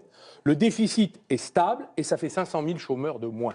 Écoutez, si on là, ajoute les 100 milliards... Vous avez une baguette magique? Non, pour reprendre non, l'expression d'David. c'est le cadrage macroéconomique. Je vais vous envoyer mes économistes. Avec plaisir. Je pense que vous allez apprendre quelque chose. Alors, autre point peut-être. J'en suis sûr. Une question sur... Mais je vais même vous dire, vous savez, il y a 10 prix Nobel qui expliquent qu'il faut faire ça. 10 dans le monde. J'appelle ça l'énumération des saints. Joseph Stiglitz, Paul Krugman et tous les autres. Donc, ils le disent pas exactement comme ça, hein, si je puis me permettre. Ils disent qu'il faut par faire ailleurs, des relances. c'est un discours qu'on a déjà beaucoup entendu à droite et à gauche. D'ailleurs, je vais vous dire, On va non mais passer. ça c'est, attendez, figurez-vous que l'OCDE, hier, dans son rapport, on a appelé à des relances budgétaires dans la zone euro. C'est-à-dire que même Mme Merkel a maintenant l'OCDE contre elle. Mme Merkel a 0% de déficit. Nous, on a toujours eu plus de 3% ces Elle dernières années. Mais elle a on va changer 7% d'excédent Elle commercial, est même qui en est une excédent. infraction par rapport au traité Commercial en plus. européen. Une question sur l'emploi. Vous avez été l'un des très nombreux à dire qu'il fallait maintenir l'usine d'Alstom à Belfort, condamnée par la direction de l'entreprise. Et vous insistez encore tout à l'heure sur les emplois que vous avez sauvés. On comprend bien l'intérêt du volontarisme politique, c'est pas ça qui est en cause. Mais il y a des cas où une activité économique est condamnée parce qu'elle est désuète à cause de la productivité. Ça arrive même dans des entreprises que vous avez soutenues. La fonderie Loiselet, par exemple, que vous avez soutenue, qui finalement est passée par un règlement judiciaire. Quand on invente l'automobile au début du XXe siècle, ça pose des problèmes aux fiacres, aux cochers, aux palefreniers. C'est évidemment regrettable pour eux, il faut s'en occuper. Pour autant, si on défend, comme vous, sauver les emplois dès qu'une fermeture est annoncée, est-ce qu'on ne prend pas le risque de devenir le ministre des fiacres au moment où l'automobile est inventée? Écoutez, vous n'avez pas tort. Quand une activité est condamnée, pourquoi s'acharner? Mais il y a de nombreux cas où les activités ne sont pas condamnées. Il faut les restructurer. Comment on fait Ce la n'est différence pas très entre populaire. les deux? Vous avez vu comment M. Mercier... J'ai tout à fait entendu ça. D'ailleurs, vous devriez parler avec M. Mercier. C'est vous qui m'intéressez, pardonnez-moi. Mais pourquoi je vous dis ça? Parce que lorsqu'une activité est en difficulté... Comment vous faites la différence entre la diligence et l'automobile? Qu'est-ce qui vous fait dire, là, ça vaut le coup de mettre de l'argent public, et pas là? Parce que je suis pragmatique et que je n'ai pas de préjugés. Il y a des activités, par exemple, dans l'aluminium qui sont, alors que le secteur de l'aluminium fonctionne, qui sont condamnées, mais d'autres qui peuvent parfaitement prospérer. J'ai sauvé une usine à Saint-Jean-de-Maurienne, on a sauvé 5000 emplois dans la vallée de la Maurienne. Eh bien, elle embauche. Ça fait partie des succès. J'ai sauvé l'électroménager chez Brandt, dans tout l'ouest de la France. Il y a des salariés qui ont gardé leur emploi. J'ai sauvé la chimie. Oui, il y a eu pas mal de dégâts aussi. Chez Mais il y a eu des dégâts à chaque fois. Nous avons fait un effort où tout le monde a mis au pot, d'ailleurs. L'État a mis au pot, on me le reproche de l'autre côté. Mais finalement, tout le monde s'y met et on arrive à trouver des solutions. Est-ce que d'ailleurs ça nous exonère des activités nouvelles? Certainement pas. Bien sûr. Je suis le créateur avec J'allais Madame y venir. Pellerin de la French Tech. J'allais y Moi, venir. ça m'a fait plaisir quand le patron de Cisco, venant de la Silicon Valley, États-Unis, a dit « J'ai cru voir la Silicon Valley en France ». Pourquoi? Parce que nous avons là aussi engagé des plans industriels, inventé l'économie de demain. Et je vais vous dire, je n'ai pas peur de la révolution numérique. Ce sont des opportunités et des chances. Même si, parfois, notre ennemi nous veut du bien, il faut s'en méfier. Est-ce que vous pensez que dans un cas comme Alstom, il faut contraindre la SNCF à acheter français? Vous dites dans vos programmes, on l'a vu, il faut réserver 80% des marchés publics aux PME nationales. Ça veut dire que demain, si vous étiez élu, la SNCF achèterait uniquement Alstom? Je crois que dans une situation d'urgence, comme celle que présente la fermeture de Belfort, l'usine de locomotives françaises, la grande usine où on a fabriqué les motrices de TGV, il est naturel que lorsque l'État est actionnaire unique de la SNCF et actionnaire de référence d'Alstom, soit capable de s'unir, non? Vous ne trouvez pas? C'est ce que j'appelle l'équipe de France du ferroviaire. Dans cette affaire, c'est la France qui coule la France. Vous ne trouvez pas que c'est un peu fort quand même? Je vais vous poser la question d'une autre façon. Si vous faites ça, il est immanquable que tout le monde fasse la même chose. Autrement dit, on pourrait se retrouver dans une situation où les industriels français auraient le marché français, les Allemands, etc.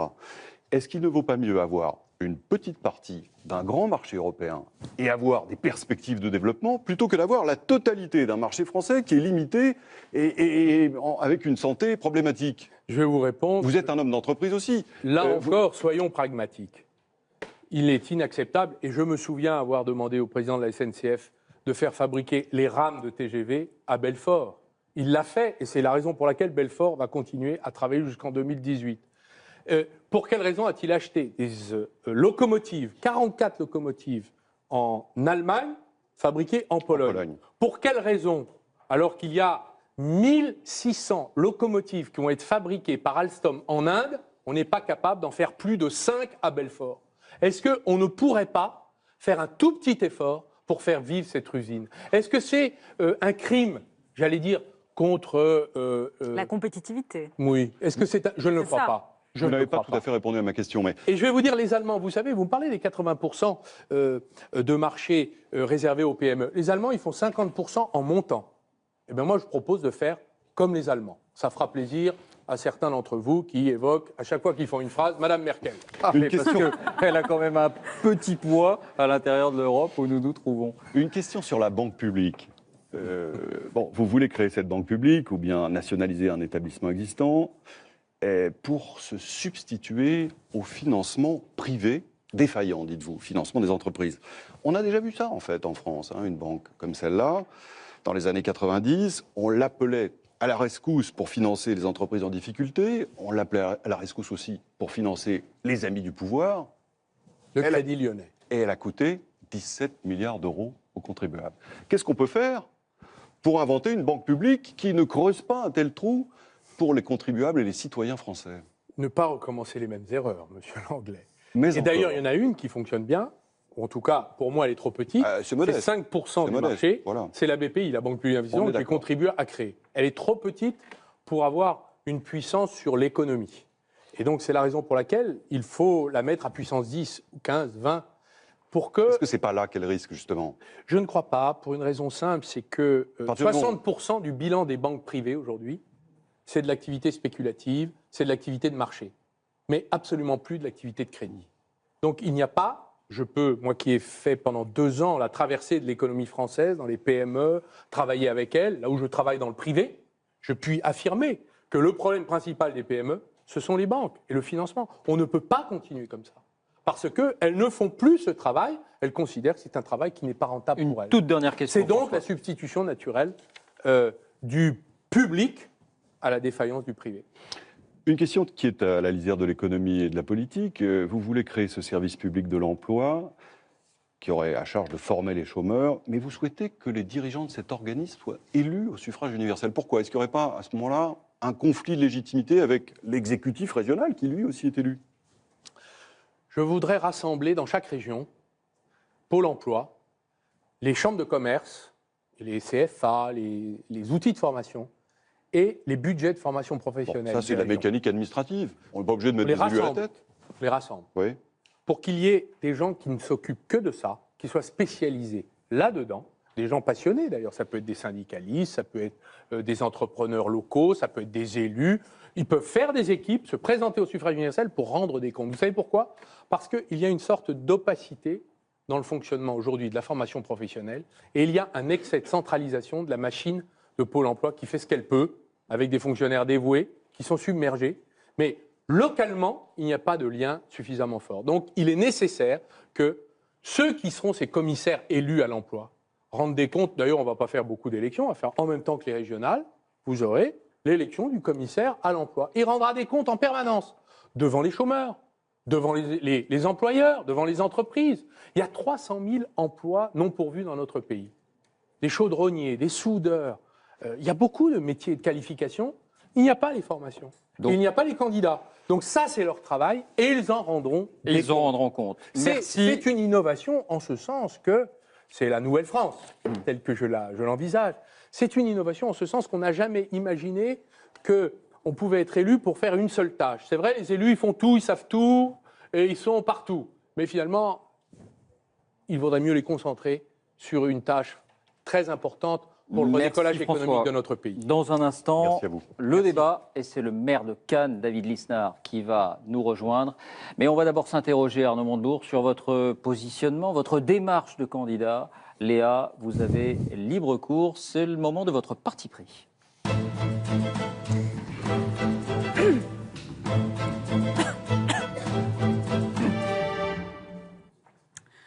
Monsieur Montebourg, novembre 2012, vous êtes ministre depuis 6 mois quand éclate la crise de Florange. Les hauts fourneaux sont menacés de fermeture. Vous en faites un combat personnel. Vous évoquez, vous menacez d'une nationalisation temporaire à ce moment-là. Le lendemain, Jean-Marc Ayrault et François Hollande vous désavouent publiquement. Vous perdez votre bras de fer sur Florange. Pourquoi vous n'avez pas démissionné? J'ai présenté ma démission.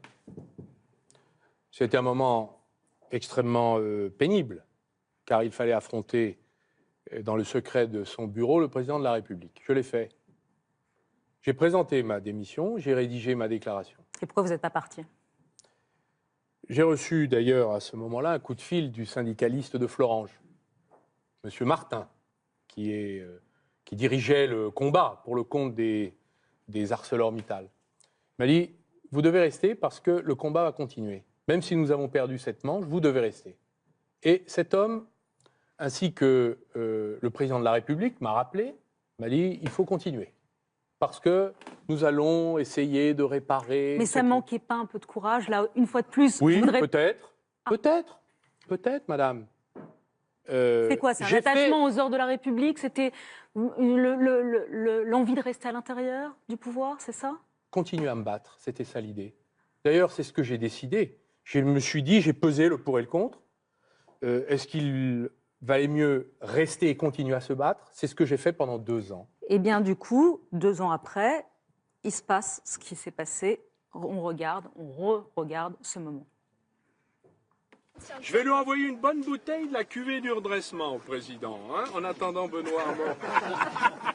Je vais apporter une bouteille à tous les membres du gouvernement. Ça s'appelle la cuvée du redressement. Qu'est-ce que vous en pensez? Du coup, vous n'avez pas démissionné. Vous avez été viré, comme on dit, au lendemain de cette cuvée du redressement.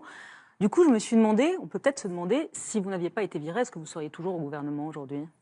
Vous avez oublié l'essentiel dans ce reportage. Le discours qui a suivi, qui était un discours politique, qui demandait une inflexion majeure de politique économique. Ministre de l'économie, j'avais fait le choix de mon testament, de dire, on demande un changement de politique économique que j'ai échoué jusqu'à ce moment-là à obtenir. Je vais vous dire, c'était un divorce par consentement mutuel. Ah, vous vous êtes quand même fait virer. Oui, et alors? Pardonnez-moi. Et alors? Non, bah c'est... Je vais vous dire mon sentiment à ce moment-là. Ouais. J'étais soulagé. Parce que quand on n'est pas d'accord, l'été a été extrêmement difficile en permanence, c'était un combat politique. On ne peut pas, dans une équipe gouvernementale, vivre des désaccords pareils. Donc il fallait se séparer. Il y a une autre question qui se pose aujourd'hui pour vous, c'est une question de place, de créneau à prendre. Il y a un autre homme qui est sur la gauche alternative, qui est anti-Bruxelles, anti-austérité, qui est souverainiste de gauche comme vous, il s'appelle Jean-Luc Mélenchon. Est-ce qu'il ne vous prend pas la place aujourd'hui? Jean-Luc Mélenchon est un homme de conviction que je respecte et avec qui j'ai des relations de sympathie. Nous discutons parfois, mais il a choisi la radicalité. J'ai fait le choix de la responsabilité. Je crois que je peux rassembler et aller, d'une certaine manière, peut-être réussir. Ce sera très difficile, mais je crois que je peux battre Nicolas Sarkozy, si c'est le candidat de la droite, par exemple. Vous dites qu'il a choisi la radicalité, vous avez choisi la responsabilité. On pourrait dire aussi, il a choisi d'être clair et vous, vous êtes un peu flou. C'est-à-dire que lui, quand il se fâche avec le Parti socialiste, il claque la porte, vous restez. Vous critiquez de l'intérieur, mais vous restez. Lui, il dit, il va jusqu'au bout sur les traités européens. Il dit, si ça ne marche pas, on sort des traités. Vous, on vous a entendu, c'est flou. Est-ce que finalement, ce que vous proposez, ce n'est pas du Mélenchon light? Ce n'est pas du tout flou. C'est assez net. Il y a une stratégie et des objectifs. Mais je ne souhaite pas sortir de l'Union européenne. Nous avons besoin de l'Union européenne. Et si vous n'arrivez pas à l'amender, si vous n'arrivez pas à la réformer par exemple, nous prendrons des mesures unilatérales. Je n'ai pas pu vous l'expliquer tout à l'heure. Mais par exemple, nous suspendrons la directive des travailleurs détachés, qui fait qu'il y a aujourd'hui environ 500 000 personnes qui font du dumping social à domicile. C'est d'ailleurs la première cause de difficultés dans les entreprises aujourd'hui et les PME. Donc vous ne faites pas du Mélenchon light? Je crois que nous avons besoin de construire une stratégie alternative. Et pour ma part, mon projet, qui est un projet de réinvention de la France, c'est un chemin alternatif qui peut rassembler une majorité de Français, parce que je pense que les projets que je propose est majoritaire dans le pays, au sens où il peut provoquer l'adhésion d'une majorité de Français. Le rassemblement, regardez cette photo, c'était le 11 septembre dernier à La Rochelle. Vous parlez du rassemblement, regardez-la, elle est au-dessus de vous. Qu'est-ce qu'elle vous inspire, cette photo? Eh bien, c'est le processus naturel des primaires. Nous sommes dans une situation inédite que nous n'avons jamais connue dans l'histoire de la Ve République. Sur une élection présidentielle, les deux principaux camps organisent des primaires en leur sein. C'est normal qu'il y ait des candidatures. Oui, mais moi, ce que je ne comprends pas, c'est que ça Comme vous êtes deux présentateurs, par exemple. Ça fait longtemps que vous auriez dû être leur chef à ceux-là qui sont derrière moi. Ça fait longtemps que vous auriez dû être le chef des frondeurs Arnaud Montebourg, qu'il n'y aurait pas dû y avoir de candidature de Benoît Hamon, de Marie-Noëlle Lienemann et des autres. Votre candidature aurait dû s'imposer. Pourquoi est-ce qu'elle ne s'impose pas? Pourquoi est-ce qu'ils sont quand même candidats? Mais je ne suis pas le chef des frondeurs. Mais pourquoi vous n'arrivez pas à l'être? Pourquoi vous employez ce mot qui relève de la monarchie? Vous savez que ce qu'étaient les frondeurs, c'était la noblesse qui attaquait le pouvoir royal. Il n'y a pas de noblesse, il n'y a pas de pouvoir royal, nous sommes en démocratie. Sur une réponse sur la sémantique, ma question c'est pourquoi est-ce qu'ils maintiennent leur candidature? Pourquoi est-ce qu'ils ne vous soutiennent pas? Mais nous verrons cela le moment venu, nous avons encore 3 mois devant nous. Mais est-ce que c'est pas ça le problème, Montebourg, au fond, c'est l'immense solitude. Ça fait 20 ans que vous faites de la politique, vous n'avez pas réussi à créer un coup de courant. Pas de mouvement derrière vous, pas de troupes avec vous. Est-ce qu'on peut gagner la présidentielle seul, M. Montebourg? Je désapprouve votre appréciation. D'abord, j'ai beaucoup d'amis et je les croise tous les jours dans le métro, mais aussi au Parlement. Il y a ici un certain nombre de parlementaires, une vingtaine qui m'accompagnent et ils sont de plus en plus nombreux. Je ne vois pas de quoi vous parlez. La solitude, d'ailleurs, elle existe dans la condition humaine. Mais s'agissant d'une élection présidentielle, il est naturel de rassembler. Et ceux qui aujourd'hui me rejoignent savent pourquoi ils le font. Pourquoi la présidente de la Commission des Affaires sociales, Catherine Lemorton, députée de Toulouse, est venue me rejoindre avec ses amis de Toulouse? Et je suis seul? Pas à Toulouse alors. Manifestement en tout cas. Benoît Hamon, pour l'instant, maintient sa candidature et les autres également. Une toute petite question avant le grain de sel de David Pujadas. Depuis votre déclaration de candidature il y a 3 semaines, il y a un suspense insoutenable. Irez-vous ou non aux primaires, M. Montebourg? Et surtout, pourquoi vous refusez de répondre à cette question-là? Mon inclination naturelle, c'est d'aller aux primaires. Je suis quasiment l'un des inventeurs. En tout cas, j'ai contribué à inventer ce processus. Alors pourquoi vous ne dites pas on y va aux primaires? Il y a des primaires, on y va. Mais pour une raison simple, Madame Salamé, parce qu'on ne connaît pas les conditions dans lesquelles celles-ci vont se réaliser. Et c'est une explication simple que je donne. Dès que je connaîtrai les conditions des primaires, je donnerai ma position. D'ailleurs, on ne va pas attendre très longtemps, parce que j'ai l'impression que le Parti socialiste a l'intention d'avancer. Voilà. Qu'est-ce que c'est que des conditions loyales et équitables? Nous avons besoin d'un débat ample, pas à la portion congrue. Nous avons besoin de comprendre ce qui s'est passé ces 5 dernières années. Vous-même, vous posez des questions. Je pense que les électeurs en auront aussi. Et puis, nous avons besoin aussi de présenter des projets, des propositions. Voilà. C'est ça, une primaire. Et il faut des bureaux de vote. Il faut que les personnes qui veulent voter puissent le faire. Donc, il en faut suffisamment pour qu'il n'y ait pas de difficultés le jour du vote. Moi, c'était juste un mot sur votre parcours. Est-ce qu'il ressemble un peu, pardonnez-moi du mot, à de la versatilité? En 2007, Arnaud Montebourg, vous soutenez Ségolène Royal. En 2008, congrès du PS, contre Ségolène Royal, vous choisissez Martine Aubry.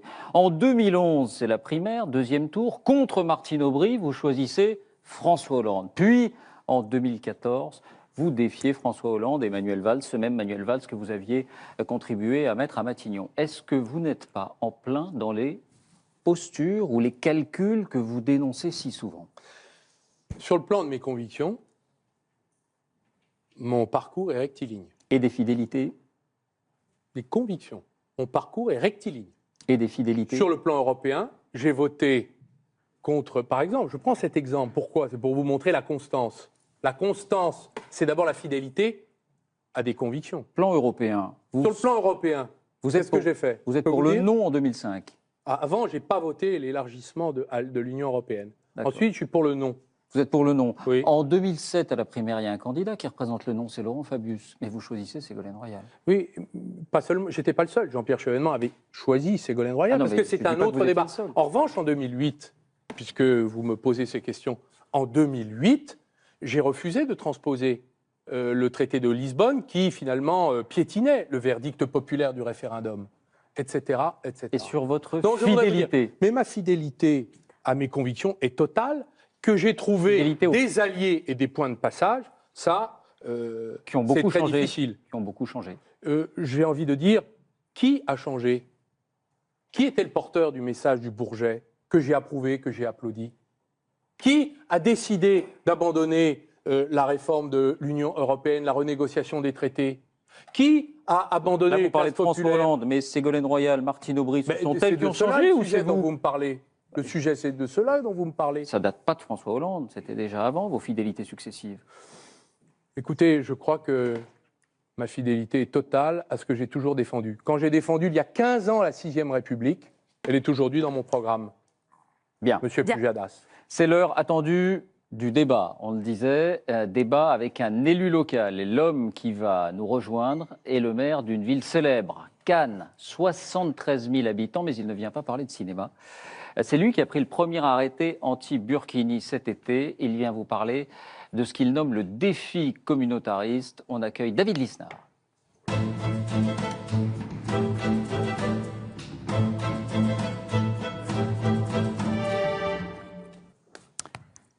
Bonsoir David Lisnard. Bonsoir. Soyez le bienvenu. Bonsoir. Bonsoir. Bonsoir, monsieur le maire. Prenez place. Que souhaitez-vous dire ou demander à Arnaud Montebourg qui est en face de vous? Bonsoir. Écoutez, vous parliez de fidélité. Je voudrais parler de fidélité à la République et aux valeurs qui doivent être incarnées dans l'action publique aujourd'hui. Vous avez l'ambition de devenir président de la République, c'est une belle ambition. Et vous aurez, si vous êtes président de la République, beaucoup de défis à relever, beaucoup de travail, vu l'état du pays. Celui de la prospérité, vous l'avez évoqué avec M. Langlais tout à l'heure, avec une approche très interventionniste, très étatiste. Approche avec laquelle je ne suis pas d'accord, mais ce n'est pas l'objet de notre échange.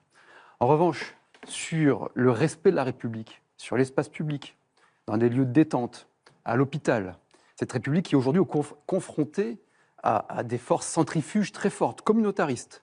Je suis le maire d'une ville connue pour le cinéma, mais c'est surtout une ville magnifique, mais contrastée. J'ai un taux de pauvreté de 18%, supérieur à la moyenne nationale, aussi beaucoup de richesses. Pyramide des âges en sablier. Et on voit ces forces centrifuges qui s'expriment, et derrière des stratégies qui visent à affaiblir la République. La République est testée, en particulier par un communautarisme qui a tendance à être expansionniste, qui est celui... On pourra prendre ce débat si vous le voulez, mais on va éviter tout de suite, on ne fait pas d'amalgame, etc., qui est celui d'une frange sectaire au sein de l'islam, qui est un islam politique, littéraliste, et je crois extrêmement dangereux. Face à cela, vous êtes étrangement discret, étrangement ambigu. Alors, les maires sont confrontés à ces responsabilités. On essaie de veiller à l'ordre public, de gauche et de droite. On est parfois soumis à la vindicte lorsque on fait l'objet de buzz incontrôlés. Vous, concrètement, président de la République, vous êtes de quel côté? Vous êtes de côté du communautarisme, celui qui correspond à un modèle anglo-saxon, qui n'est pas le mien, ou est-ce que vous êtes celui de la République et d'un Made in France, un Français qui a inventé certaines visions de la laïcité, une espèce de singularité universelle qui rayonne sur le monde, qui a rayonné sur le monde en tout cas? Je crois que les choses sont assez nettes pour moi, du côté de la République, puisqu'il faut répondre. Et clairement. 70, 75, 80, 85, je ne sais, l'immense majorité de nos compatriotes français de religion musulmane respectent les lois de la République, s'y conforment et d'ailleurs vivent en harmonie avec elles. Pourquoi? Parce que l'islam est comme toutes les religions, est compatible avec la République, à condition qu'on en respecte les principes et les lois. C'est ça notre sujet. Alors vous posez la question de savoir si aujourd'hui il faudrait réagir à toutes les provocations ou les stratégies, nous ne sommes pas naïfs, qui conduiraient par l'usage de tel accoutrement à finalement tester la République. Je reprends vos propos. Vous parlez du burkini, puisque vous l'avez, je crois... Je n'ai pas parlé du burkini, mais vous je en pense parlez. que Mais je peux vous parler d'autres tests. Hein. Parlons du burkini déjà. Comme vous le dites simplement. Parlons du burkini. Je désapprouve le burkini. Mais est-ce que vous pensez... Pourquoi?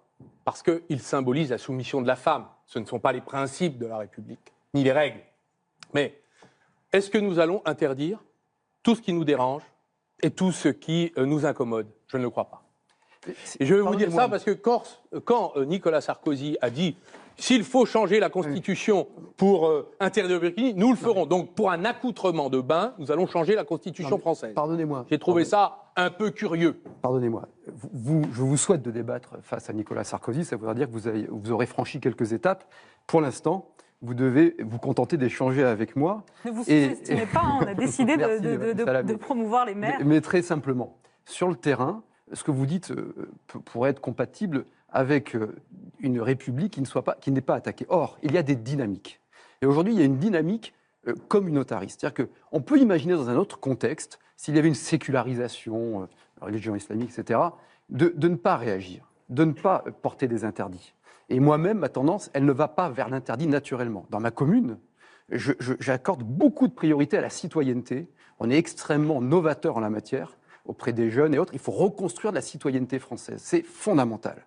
Mais il faut aussi, à un moment donné, la règle permet d'éduquer aussi. Et je suis navré, mais il y a 3-4 ans, il n'y avait pas ce type d'accoutrement. Et vous savez que derrière ce terme d'accoutrement, il y a un message politique. Vous le savez mieux que quiconque, parce que je crois me souvenir que vous-même, en termes d'accoutrement, avez fait de la vareuse un étendard du Made in France. Et vous savez très bien que derrière un costume, il y a une signification. Aujourd'hui, dernier point, je prends un arrêté municipal le 28 juillet, avant toute polémique. J'arrive à régler 2 problématiques d'ordre public. Et on les règle sur nos plages, où il y avait des appropriations de plages, des privatisations de plages inacceptables. Puis 3 semaines après, sous le fait d'une attaque d'associations communautaristes, une polémique hystérique enfle, comme nous en avons le secret en France. Et là, on voit ceux qui sont ambigus, ceux qui ne disent rien, ceux qui ne soutiennent... Alors, le Premier ministre a été extrêmement clair et m'a soutenu. Il a une position extrêmement claire et que je salue. Et puis, il y a cette gauche, donc, dite réaliste du Premier ministre. Et puis, il y a la gauche de Terra Nova. Pourquoi vous ne répondez pas concrètement à ces questions-là? Vous ne voulez pas perdre des voix? C'est de la tactique, c'est du manque de conviction. Pourquoi vous ne répondez pas à ça? Il ne faut pas s'aveugler sur l'existence d'un fondamentalisme religieux dangereux. Il existe puisqu'il est exploité, c'est la confusion d'une religion et de la politique. Dans certains individus, dans leur comportement, comme dans certains États. Cela existe, il est mondial. Donc il est normal que nous soyons nous-mêmes touchés. Alors je vais vous dire, il y a une partie de la jeunesse qui elle-même a fait sécession avec la République. C'est notre défi de les reconquérir. De les reconquérir. Je suis absolument d'accord avec ça. Donc comment allons-nous faire? D'abord, il faut construire un islam français qui soit capable d'être républicain. Il y a des propositions qui ont été faites par M. Hakim El Karoui. Je voudrais en dire un mot parce qu'elles sont intéressantes. Je les connais, monsieur. Bon. Il propose premièrement, alors je ne sais pas si vous êtes d'accord, mais il propose premièrement de faire en sorte que on libère l'islam français de toute forme de tutelle étrangère. Islam français, financement français. Et il propose un certain nombre de solutions concrètes pour le faire. Faire en sorte que les fidèles financent et que les mécanismes de financement soient clarifiés. Premier point, c'est pour éviter les problèmes avec les maires qui ont des difficultés sur le terrain. Donc je réponds à votre préoccupation. Deuxièmement, il propose la création, à l'initiative de la communauté musulmane, d'un grand imam de France qui dirait la théologie, pour le compte d'ailleurs de l'ensemble de ceux qui ont cette confession, de manière à construire un autre islam que l'islam littéraliste, comme vous dites. Littéraliste. Ce sont des propositions... Non, mais simplement, l'organisation du culte, elle doit évoluer.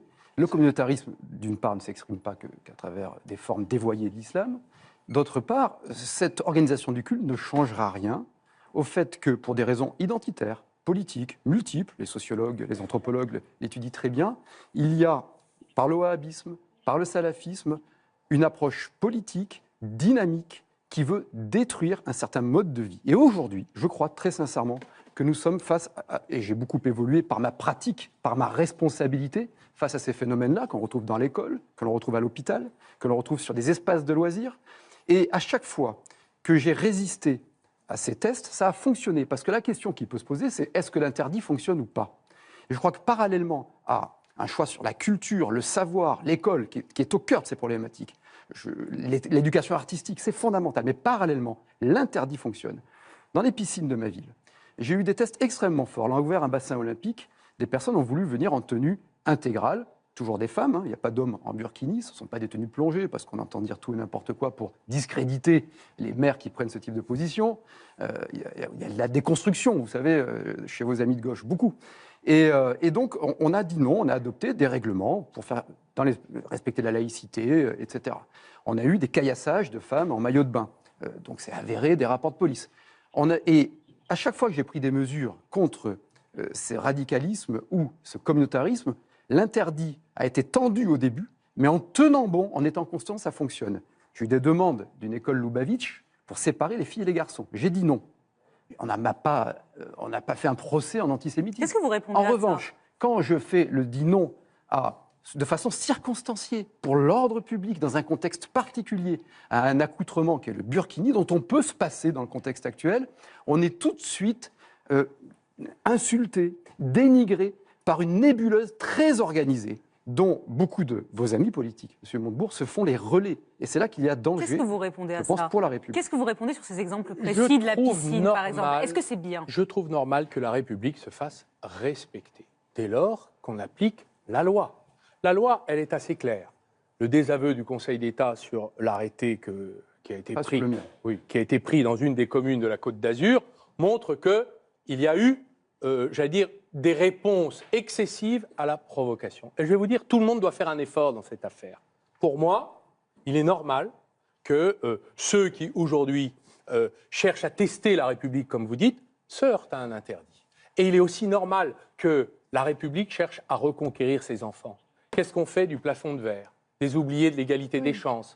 Qu'est-ce qu'on fait de tout ça? Les services publics qui ont déserté dans les quartiers populaires, les discriminations qui existent. Mais sur nous avons le devoir de faire l'un sur l'initiative de la piscine. Non, vous ne répondez pas sur le communautarisme, la montée du communautarisme. On a l'impression que c'est un sujet où vous n'êtes pas très à l'aise. Vous ne dites pas clairement les choses. Mais je viens de vous dire que j'étais favorable à l'interdit quand il est justifié par la loi. Ça ne me paraît pas... David Lisnard. Il faut retrouver un processus républicain intégratoire. On est tout à fait d'accord là-dessus. Et on le promeut, et moi je le promeus, et je le pratique. Je peux vous citer une multitude d'exemples très concrets. Ceci étant, beaucoup de jeunes, et pas que des jeunes, sont aussi des oubliés de la République, ou enfin en tout cas ne sont pas dans un processus de réussite, et ne tombent pas dans le communautarisme. Donc il ne faut pas être naïf. Il y a un combat politique à mener. D'une part. D'autre part, sur le Conseil d'État. Le Conseil d'État, on en reparlera lorsque les affaires seront jugées au fond. Il y a une vraie question fondamentale. Un arrêté municipal sur une plage, c'est circonstanciel pour l'ordre public. Pour un arrêté, vous avez été avocat. Je pense que vous avez été surpris par l'arrêt du Conseil d'État, puisqu'on n'attend pas qu'il y ait le trouble à l'ordre public manifeste. Autrement, on ne prendrait jamais d'arrêté. C'est du judiciaire. On a un arrêté anti-jeu de ballon sur 2 mois de l'année parce que ça peut déranger. j'ai rien contre les footballeurs, on a un arrêté sur la musique excessive. Donc là-dessus, aujourd'hui, nous sommes face à une impasse juridique. Puisque vous êtes contre le burkini, et que le Premier ministre dit que c'est incompatible avec les valeurs de la République, ce sont des mots forts, est-ce que vous pensez qu'il faut juste être spectateur des maires qui essaient de se débattre face à ces phénomènes avec le couperet qui tombe d'un côté ou de l'autre de la justice administrative, ou est-ce que vous pensez qu'il faut donner les pouvoirs aux maires et soutenir les maires qui font régner l'ordre public et qui construisent du vivre ensemble républicain français? Je ne crois pas qu'il soit nécessaire de répondre à toutes les provocations, donc je ne suis pas favorable à l'interdiction généralisée de ce type d'accord. C'est pas ce que j'ai dit. J'ai dit de mais non, donner mais la capacité aux vous maires. l'avez le pouvoir de régler l'ordre public. Non. L'ordre public, quand il y a des troubles à l'ordre public, vous pouvez prendre non. tous les arrêtés. Non. Bon. En tout cas, le Conseil d'État, ce n'est pas ce qu'il a constaté, je crois, à Villeneuve-Loubet. À Villeneuve-Loubet. En tout cas, je crois que l'objectif de la laïcité, ce n'est pas de la tourner contre telle catégorie ou contre l'autre, c'est d'être inclusif. Ne m'amalgamez pas. C'est ce que je suis en train je ne vous dis pas de que vous la dire, laïcité monsieur le doit maire. être contre une religion. Aujourd'hui, la dynamique du communautarisme, elle s'exprime essentiellement à travers le fondamentalisme islamiste. Il ne faut pas surévaluer le problème, il ne faut pas le sous-évaluer. Les forces centrifuges sont très fortes. La prévention, l'intégration ne suffisent pas. L'interdit fait partie de l'intégration. Et aujourd'hui, l'interdit ne peut pas s'exprimer. Votre ami, Jean-Pierre Chevènement, recommandait récemment aux musulmans la discrétion dans leur tenue vestimentaire. Est-ce que vous le rejoignez là-dessus ? Je crois qu'il avait c'est un homme d'État, Jean-Pierre Chevènement, et un ami personnel. Il avait l'inspiration de Jacques Berck, qui avait traduit le Coran et qui disait « Il est nécessaire que chacun fasse un effort pour aller vers la norme d'un pays dans lequel on vit. Et que, finalement, les atteintes ne peuvent pas porter sur la structure même de la société. Je ne pense pas que le burkini porte atteinte à la structure même de la société. En revanche, la burqa, oui. Vous voyez ce que je veux dire ? Donc, le combat pour reconquérir finalement toute cette jeunesse qui a fait sécession. Mais je donne. Oui, mais ce n'est pas la même chose puisque le visage est. C'est quand même la séparation du corps de la femme. C'est une vision du corps de la femme qui est impure dans l'espace public. Le modèle républicain français, sans être dictatorial, mais revenons à Rousseau, c'est-à-dire qu'à un moment donné, dans une société avec des forces centrifuges, on doit créer du vivre ensemble en République française sur des espaces de loisirs. Comment accepter ou comment dénier le pouvoir aux maires de veiller à l'ordre public et de faire en sorte que des espaces de loisirs... Non, bien sûr que non. Lorsque vous avez, monsieur le maire... Jean-Pierre Chevènement dit il ne faut plus accepter les logiques séparatistes. Et il a tout à fait raison. Mais il a parfaitement raison de le dire. Mais il faut passer à l'acte. Vous voyez que la question de la sensibilité des outils et des instruments est importante. Vous allez donc autoriser le voile, parce que c'est un voile, le burkini, dans la rue, mais dès qu'on passe la plage, c'est interdit. C'est incompréhensible.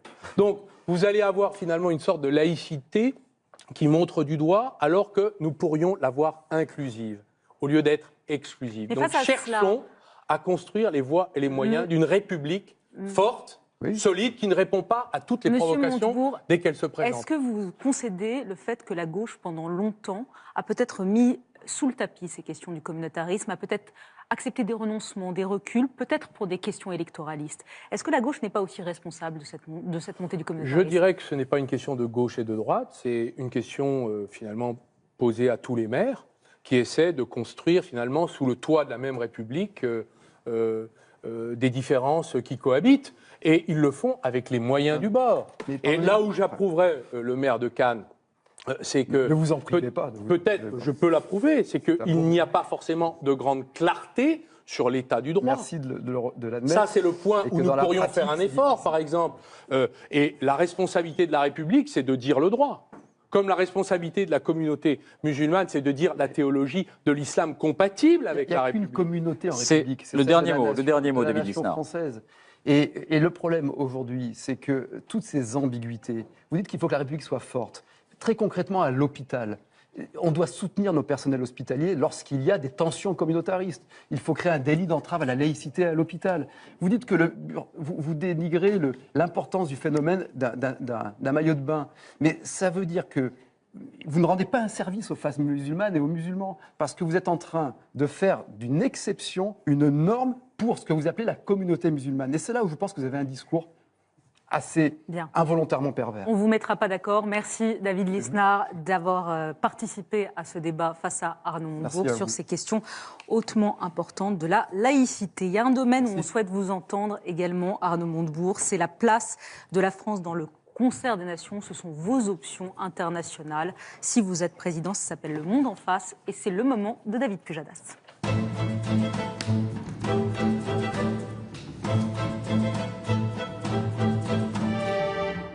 Alors, pour l'instant, votre programme de politique étrangère, Arnaud Montebourg, il est un peu embryonnaire, disons, mais il y a une phrase que vous avez prononcée lors de votre grand discours de candidature à Frangy il y a quelques semaines, qui a retenu mon attention. Vous dites « Il faut arrêter les guerres ». On vous écoute. Depuis 10 ans, notre pays s'est aligné sur les vues des néoconservateurs américains qui voudraient civiliser le monde avec des avions de chasse et des bombes. La France s'est laissée entraîner dans les guerres de la famille occidentale alors que ce n'est nullement son intérêt national. Alors là, on a envie de vous entendre. Quelles sont ces guerres que la France devrait arrêter? Est-ce que c'est la guerre en Syrie et en Irak contre le groupe État islamique? Est-ce que c'est la guerre au Mali contre les djihadistes? La France s'est laissée entraîner, oui. C'était le cas en Libye, par exemple, où finalement nous avons la responsabilité, la France, d'avoir laissé se disséminer le terrorisme djihadiste dans toute la bande sahélienne. Et aujourd'hui? La France ne s'est pas laissée entraîner.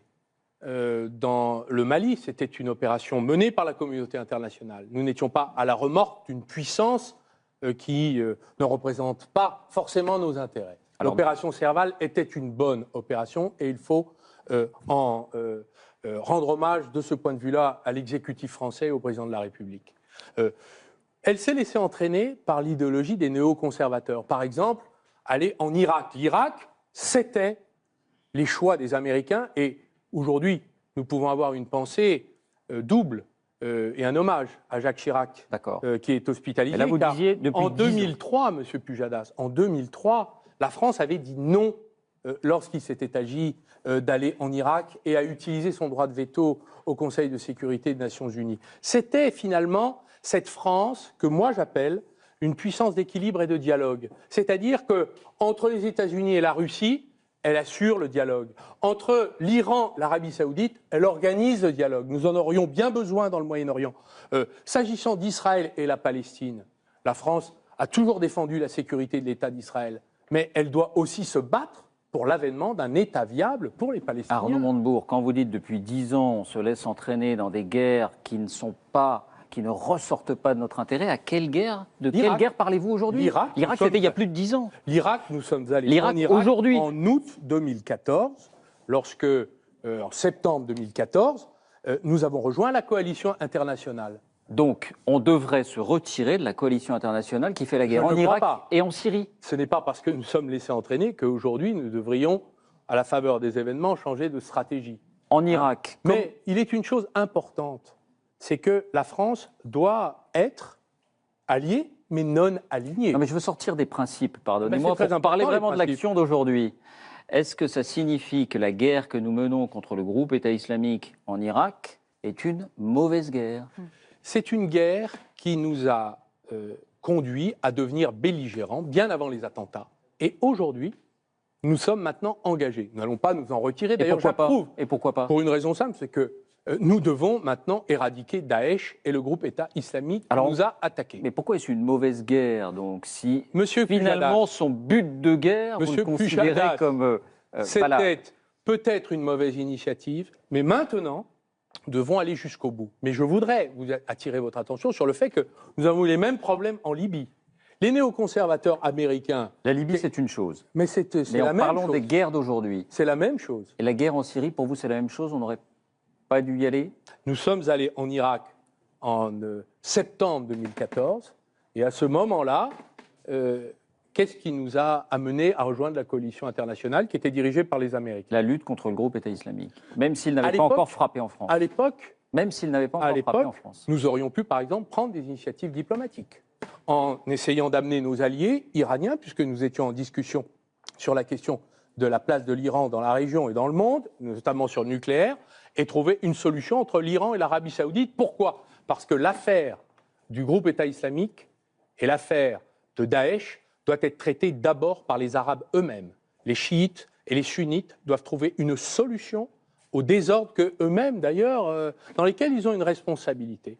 Et c'est la raison pour laquelle la France a ce devoir. Mais la France, aujourd'hui, parle à l'Iran comme elle parle à l'Arabie Saoudite. C'était le cas de François Hollande en marge du sommet de l'ONU il y a quelques jours. Bien sûr, heureusement que nous parlons à tout le monde. La question n'est pas celle-là. Vous me demandez, est-ce que nous devons nous retirer de l'Irak, de la Syrie? Je vous dis non, nous devons aller jusqu'au bout. Et maintenant, éradiquer Daesh, mais nous devrions associer davantage les pays arabes qui sont concernés. Une question sur la Russie, puisqu'on parle de la guerre en Syrie également. Est-ce qu'aujourd'hui, on devrait tendre davantage la main aux Russes pour les associer et arriver à faire pression sur eux pour qu'ils maîtrisent, entre guillemets, le régime de Bachar el-Assad? Nous avons besoin d'établir un dialogue soutenu avec les Russes. D'abord, il n'a pas été rompu avec la France. J'ai moi-même été au Kremlin, accompagnant le président de la République en face de Vladimir Poutine. Donc le dialogue, il existe. La question, c'est est-ce que nous sommes capables de nous associer pour avoir un plan de paix et un plan de sortie de la question irakienne et syrienne? Je crois que nous pouvons le faire avec les Russes. Est-ce qu'il faut lever les sanctions? Des sanctions, est-ce qu'il faut... En effet, elles doivent être levées. Elles doivent être levées. La question des sanctions me paraît être un objectif, j'allais dire secondaire par rapport à la priorité qu'il y a maintenant de traiter le problème Daesh. Ça, c'est une réponse claire. La question suivante, c'est vous qui la choisissez. 3 images, vous en choisissez une. Regardez, le Gabon, la Turquie, le Dalai Lama. Le Gabon. Le Gabon. Nous avons des observateurs de l'Union européenne qui sont allés au Gabon et qui ont conclu au fait que le résultat de ces élections ne correspondait pas à la réalité, qu'il y avait eu des irrégularités majeures. Aujourd'hui, dans ce pays, il y a une répression des opposants féroce. Il y a des morts, il y a une situation de chaos. La France, comme l'Europe, doivent-elles intervenir, sachant que nous avons constaté que le scrutin n'était pas juste? La France a toujours eu en Afrique une politique qui a été contestée, d'ingérence excessive. Elle n'intervient d'ailleurs aujourd'hui qu'à la demande des pays concernés. Là, il y a un conflit qui prend une ampleur importante dans un pays d'Afrique francophone. La France pourrait trouver les moyens de faire en sorte que le chaos, les affrontements n'amplifient pas. C'est-à-dire? Trouver, par exemple, d'envoyer des observateurs, chercher la médiation entre l'opposition et M. Bongo, et faire en sorte que, finalement, on trouve une solution au conflit interne au Gabon. Mais il est extrêmement délicat pour la France de s'ingérer dans l'ensemble des affaires de ces pays. C'est pour ça que je vous pose la question. Et est-ce c'est qu'on la laisse raison faire pour l'Union laquelle africaine ou est-ce que nous y allons et, comme vous dites, on fait une tentative de médiation? L'Union africaine a toujours cherché à intervenir dans ces situations, mais la France peut parfaitement prêter son appui. Comment? Comme je viens de vous l'indiquer, c'est-à-dire avec le soutien politique affirmé d'une recherche de médiation. Toute petite question. Est-ce que je pourrais peut-être dire un mot sur la question africaine? Parce que c'est un continent que nous avons délaissé d'une certaine manière, avec une histoire coloniale. Et aujourd'hui, quand on regarde la planète, on voit qu'il n'y a pas de lumière en Afrique quand finalement on la regarde de nuit. C'est le combat de Jean-Louis Borloo. Oui, vous allez parler de Jean-Louis Borloo. Et je voudrais dire que la question prioritaire sur l'Afrique, ce n'est pas forcément ce type d'intervention politique, c'est d'abord la question économique. M. Borloo, qui est un homme retiré de la vie politique, mais qui a quand même réuni autour de lui 54 chefs d'État africains, y compris M. Bongo, est en train de lever 250 milliards avec toutes les institutions internationales pour organiser la lumière, donc la santé, l'électricité, l'énergie, l'éducation. Là-dessus, l'Union européenne et la France a beaucoup à apporter, et y compris sa contribution financière et aussi militante. Donc je veux ici rendre hommage à Jean-Louis Borloo et dire que les situations difficiles sur le plan social, économique et politique doivent se résoudre de cette manière. Donc j'aurai dans cette candidature à cœur de présenter un plan Afrique. Toute petite question, on aura noté Les téléspectateurs avertis auront noté vos appels de pied à Jean-Louis Borloo et à Nicolas Hulot à 2 reprises. Mais une petite question qui n'a rien à voir avec ça. Au tout début de l'émission, vous avez dit « ça dépend à qui on vend nos armes ». Vous répondiez à la question de David Pujadas sur « est-ce qu'on peut fanfaronner sur l'idée de vendre des armes ?» Vous avez dit « ça dépend à qui on vend nos armes ». Question très claire, vous êtes président de la République, est-ce qu'on réexamine nos relations avec l'Arabie Saoudite et le Qatar et est-ce qu'on arrête de leur vendre des armes ? Je n'irai pas jusque-là, Madame Salamé. Je crois que la question de l'alliance avec l'Arabie Saoudite est importante pour la France, parce que la France doit jouer un rôle. Elle est une des grandes puissances mondiales, elle a un siège au Conseil de sécurité, dans la région, et doivent trouver l'équilibre entre l'Iran et l'Arabie Saoudite. Donc il s'agit de se rapprocher plus de l'Iran que de quitter l'Arabie Saoudite, et de trouver les moyens d'un plan de paix dans la région avec eux. En général, c'est une bascule qui va ensemble. Pas forcément. Vu la mésentente entre l'Arabie Saoudite et l'Iran, si vous vous rapprochez de l'Iran, les Saoudiens ne vont pas être très contents. C'est ça l'art de la diplomatie, c'est de vouloir rapprocher des points de vue qui sont aujourd'hui en confrontation, une sorte de confrontation politico-religieuse au sein de l'islam et dans cette région. Et je crois que si nous avions à réviser, ce serait de sortir de l'exclusivité de la relation avec ces pays du Golfe. On enchaîne, Léa. Oui. On enchaîne. On se dirige maintenant vers la conclusion de cette émission. On va voir à Arnaud Montebourg si vous avez été jugé convaincant par les Français qui vous ont regardé. C'est Karim Rissouli qui nous rejoint. Ça s'appelle le baromètre.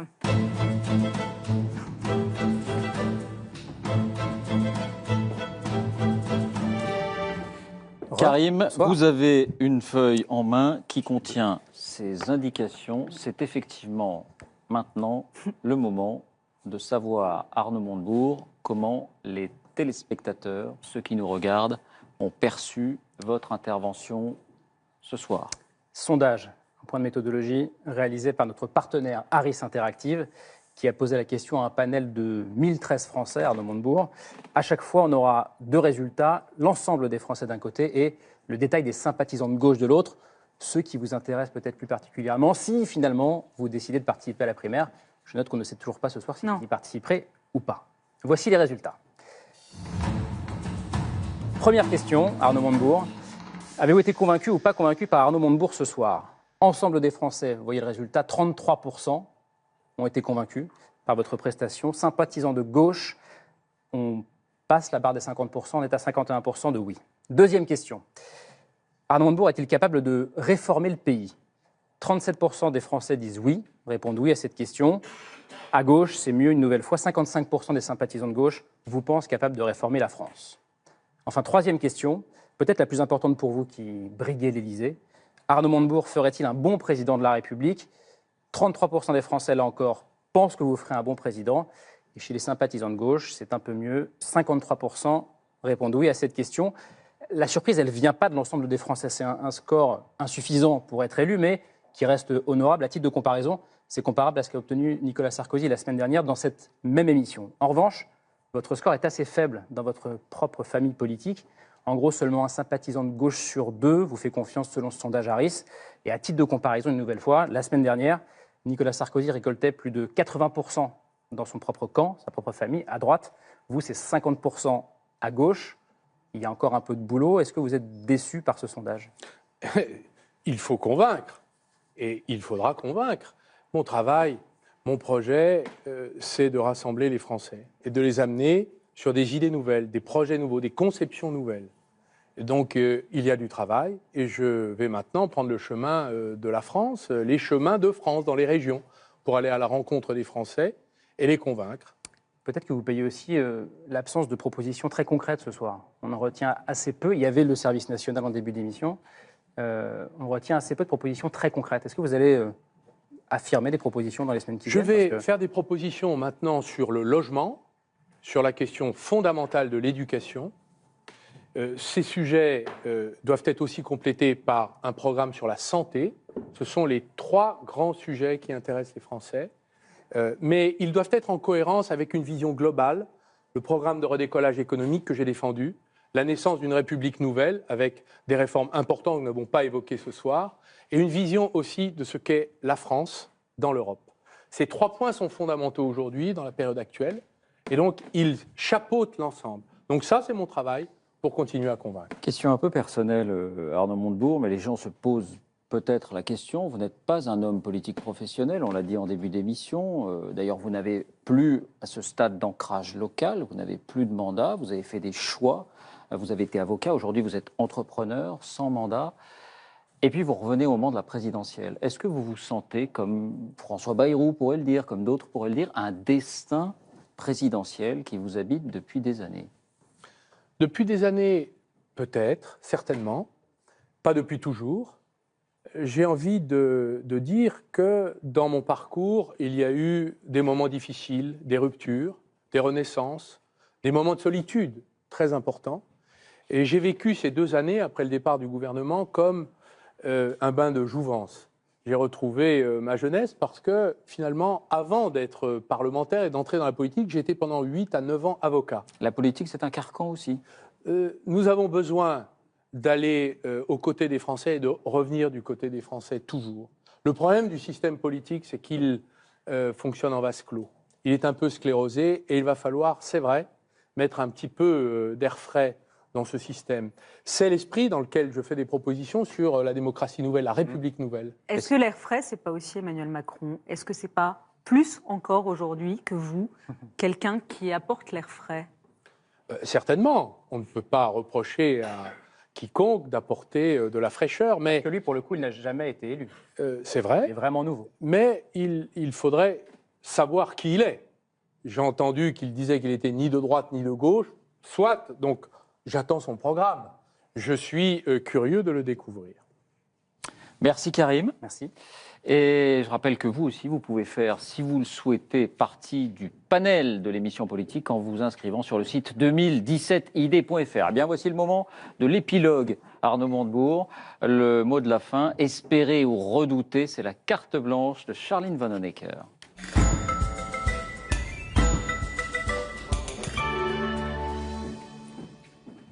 Bonjour Monsieur Montebourg. Bonjour Madame. Charline, c'est à vous. Merci, je pose ça là. Excusez-moi, c'est pareil que la semaine dernière, c'est-à-dire qu'il est tard, j'avais faim, on est venu me chercher, voilà. Il est petit, mais il passe les portes du studio. Donc, un melon. Alors, allons-y. Au début, j'ai eu peur de ne pas pouvoir vous suivre, Monsieur Montebourg, parce que le petit magnéto pour démarrer l'émission vous présentait comme un électron libre, et puis j'apprends que vous êtes pro-nucléaire. Puis on vous présente comme frondeur et on apprend que vous êtes pour le service militaire. Heureusement, arrive l'échange avec Jean-Pierre Mercier, qui est derrière vous, sur l'usine Peugeot d'Aulnay. Et là, vous êtes très cohérent, au point que vous me faites penser à Sartre. Oui, Jean-Paul Sartre qui disait « ne pas désespérer Billancourt », c'est-à-dire ne pas tout dire aux ouvriers pour ne pas les décourager. Vous êtes le Sartre 2.0, parce que Léa nous a rappelé Florange, et maintenant on sait que quand vous arrivez avec des croissants à la main, ça veut dire qu'on est viré. Et comme me le disait François Langlais en coulisses, ça demande un talent d'acteur. On voit qu'il a suivi les cours Florange. François, vous êtes impayable. Mais alors D'ailleurs, devant les c'est une révélation. Devant les chiffres que vous avancez, François dit dans sa chronique que vous êtes un magicien, mais vous êtes beaucoup mieux que ça. Vous êtes un politique. Mais un politique avec un grand-père boucher, vous avez tenu à le rappeler, idéal pour saigner les entreprises. Alors, venons-en maintenant au reportage en immersion parmi les pêcheurs où vous étiez très à l'aise. J'ai noté que vous étiez resté à quai. On en connaît d'autres qui auraient pris le bateau pour moins que ça pour se barrer et démissionner. Le reportage montre qu'en toutes circonstances, vous faites preuve de panache. J'ai remarqué que le panache, c'était votre marque. Vous dites, et tant pis s'il faut casser de la vaisselle à Bruxelles. Vous emballez, comme ça, j'adore. Alors moi, ça m'ennuie parce que ma mère habite Bruxelles et je viens de lui offrir un service en porcelaine. Vous n'avez pas brisé du Limoges, quand même. Bon. En tout cas, c'était chouette, hein, ce petit reportage au grand air. Moi, je pense que vous avez bien fait de venir chez nous. J'ai lu que vous aviez annulé une participation sur une chaîne concurrente. Avouez que par rapport à Laurence Ferrari, Léa Salamé est quand même plus virevoltante et sexy. Oui, c'est la direction de l'info. C'est Michel Fil que j'ai dans l'oreillette. Oui, c'est ça. Et attendez, il me demande aussi ce que vous pensez du mobilier. Moi, je voulais changer de table, mais il y avait un mois d'attente chez Habitat. Alors, face à Léa, qui vous a trouvé relativement isolée, vous répondez « J'ai beaucoup d'amis. J'ai vérifié, votre page Facebook compte 64 000 amis. Bob l'éponge, 1 500 000. Alors, moi, je regrette juste une chose. David, prenez note, s'il vous plaît. On n'a pas eu le temps de rappeler qu'après que vous ayez été ministre, vous avez suivi un master en management. Du coup, je me demande maintenant, est-ce que vous n'êtes pas devenu trop compétent ? Pour terminer, je vous propose de faire quelque chose qui ne s'est jamais vu dans une émission politique. Attention, attention, ça demande la participation du public. Vous avez accepté notre invitation il y a quoi, environ 3 semaines. Vous avez donc rédigé un programme présidentiel en seulement 3 semaines. Et ça, mesdames et messieurs, ça mérite, je pense, des applaudissements. Bonne fin de soirée. Bonsoir. Merci Charline. On va donner le melon. Qu'est-ce que vous voyez comme signification dans ce petit cadeau de Charline Vanhoenacker Un tableau de Magritte, qui était belge. Il est fort. Il est fort. Plus sérieusement, quand on vous dit que votre personnalité, parfois, votre verbe un peu emporté peut donner l'impression que vous vous sentez légèrement supérieur ? C'est une distorsion avec la réalité. La conclusion, un mot de conclusion ? Oui. Plus généralement et au-delà du... Vous m'avez posé la question tout à l'heure de savoir quelle était ma raison profonde. J'ai envie de dire, j'ai le désir d'être le président d'une république en difficulté, partant de crise, d'une génération nouvelle, apportant des idées nouvelles, un projet nouveau, et au milieu des Français qui aujourd'hui sont en difficulté et s'interrogent. Je crois que je peux réussir ce défi. Et je crois qu'en plus, il y a des ressources pour le faire dans la société française, qui est prête, je crois, à entendre autre chose que ce qu'on a entendu pendant 20 ans ou 30 ans même. Attention, vous parlez comme Nicolas Sarkozy, c'est ce qu'il écrit. La société française est prête à entendre autre chose. Ce sera vraiment autre chose. Merci Arnaud Montebourg. Merci Arnaud Montebourg, c'est terminé pour ce soir. Merci à Alix Bouillaguet, Véronique Saint-Olive et Michel Dumoré qui ont préparé cette émission avec nous.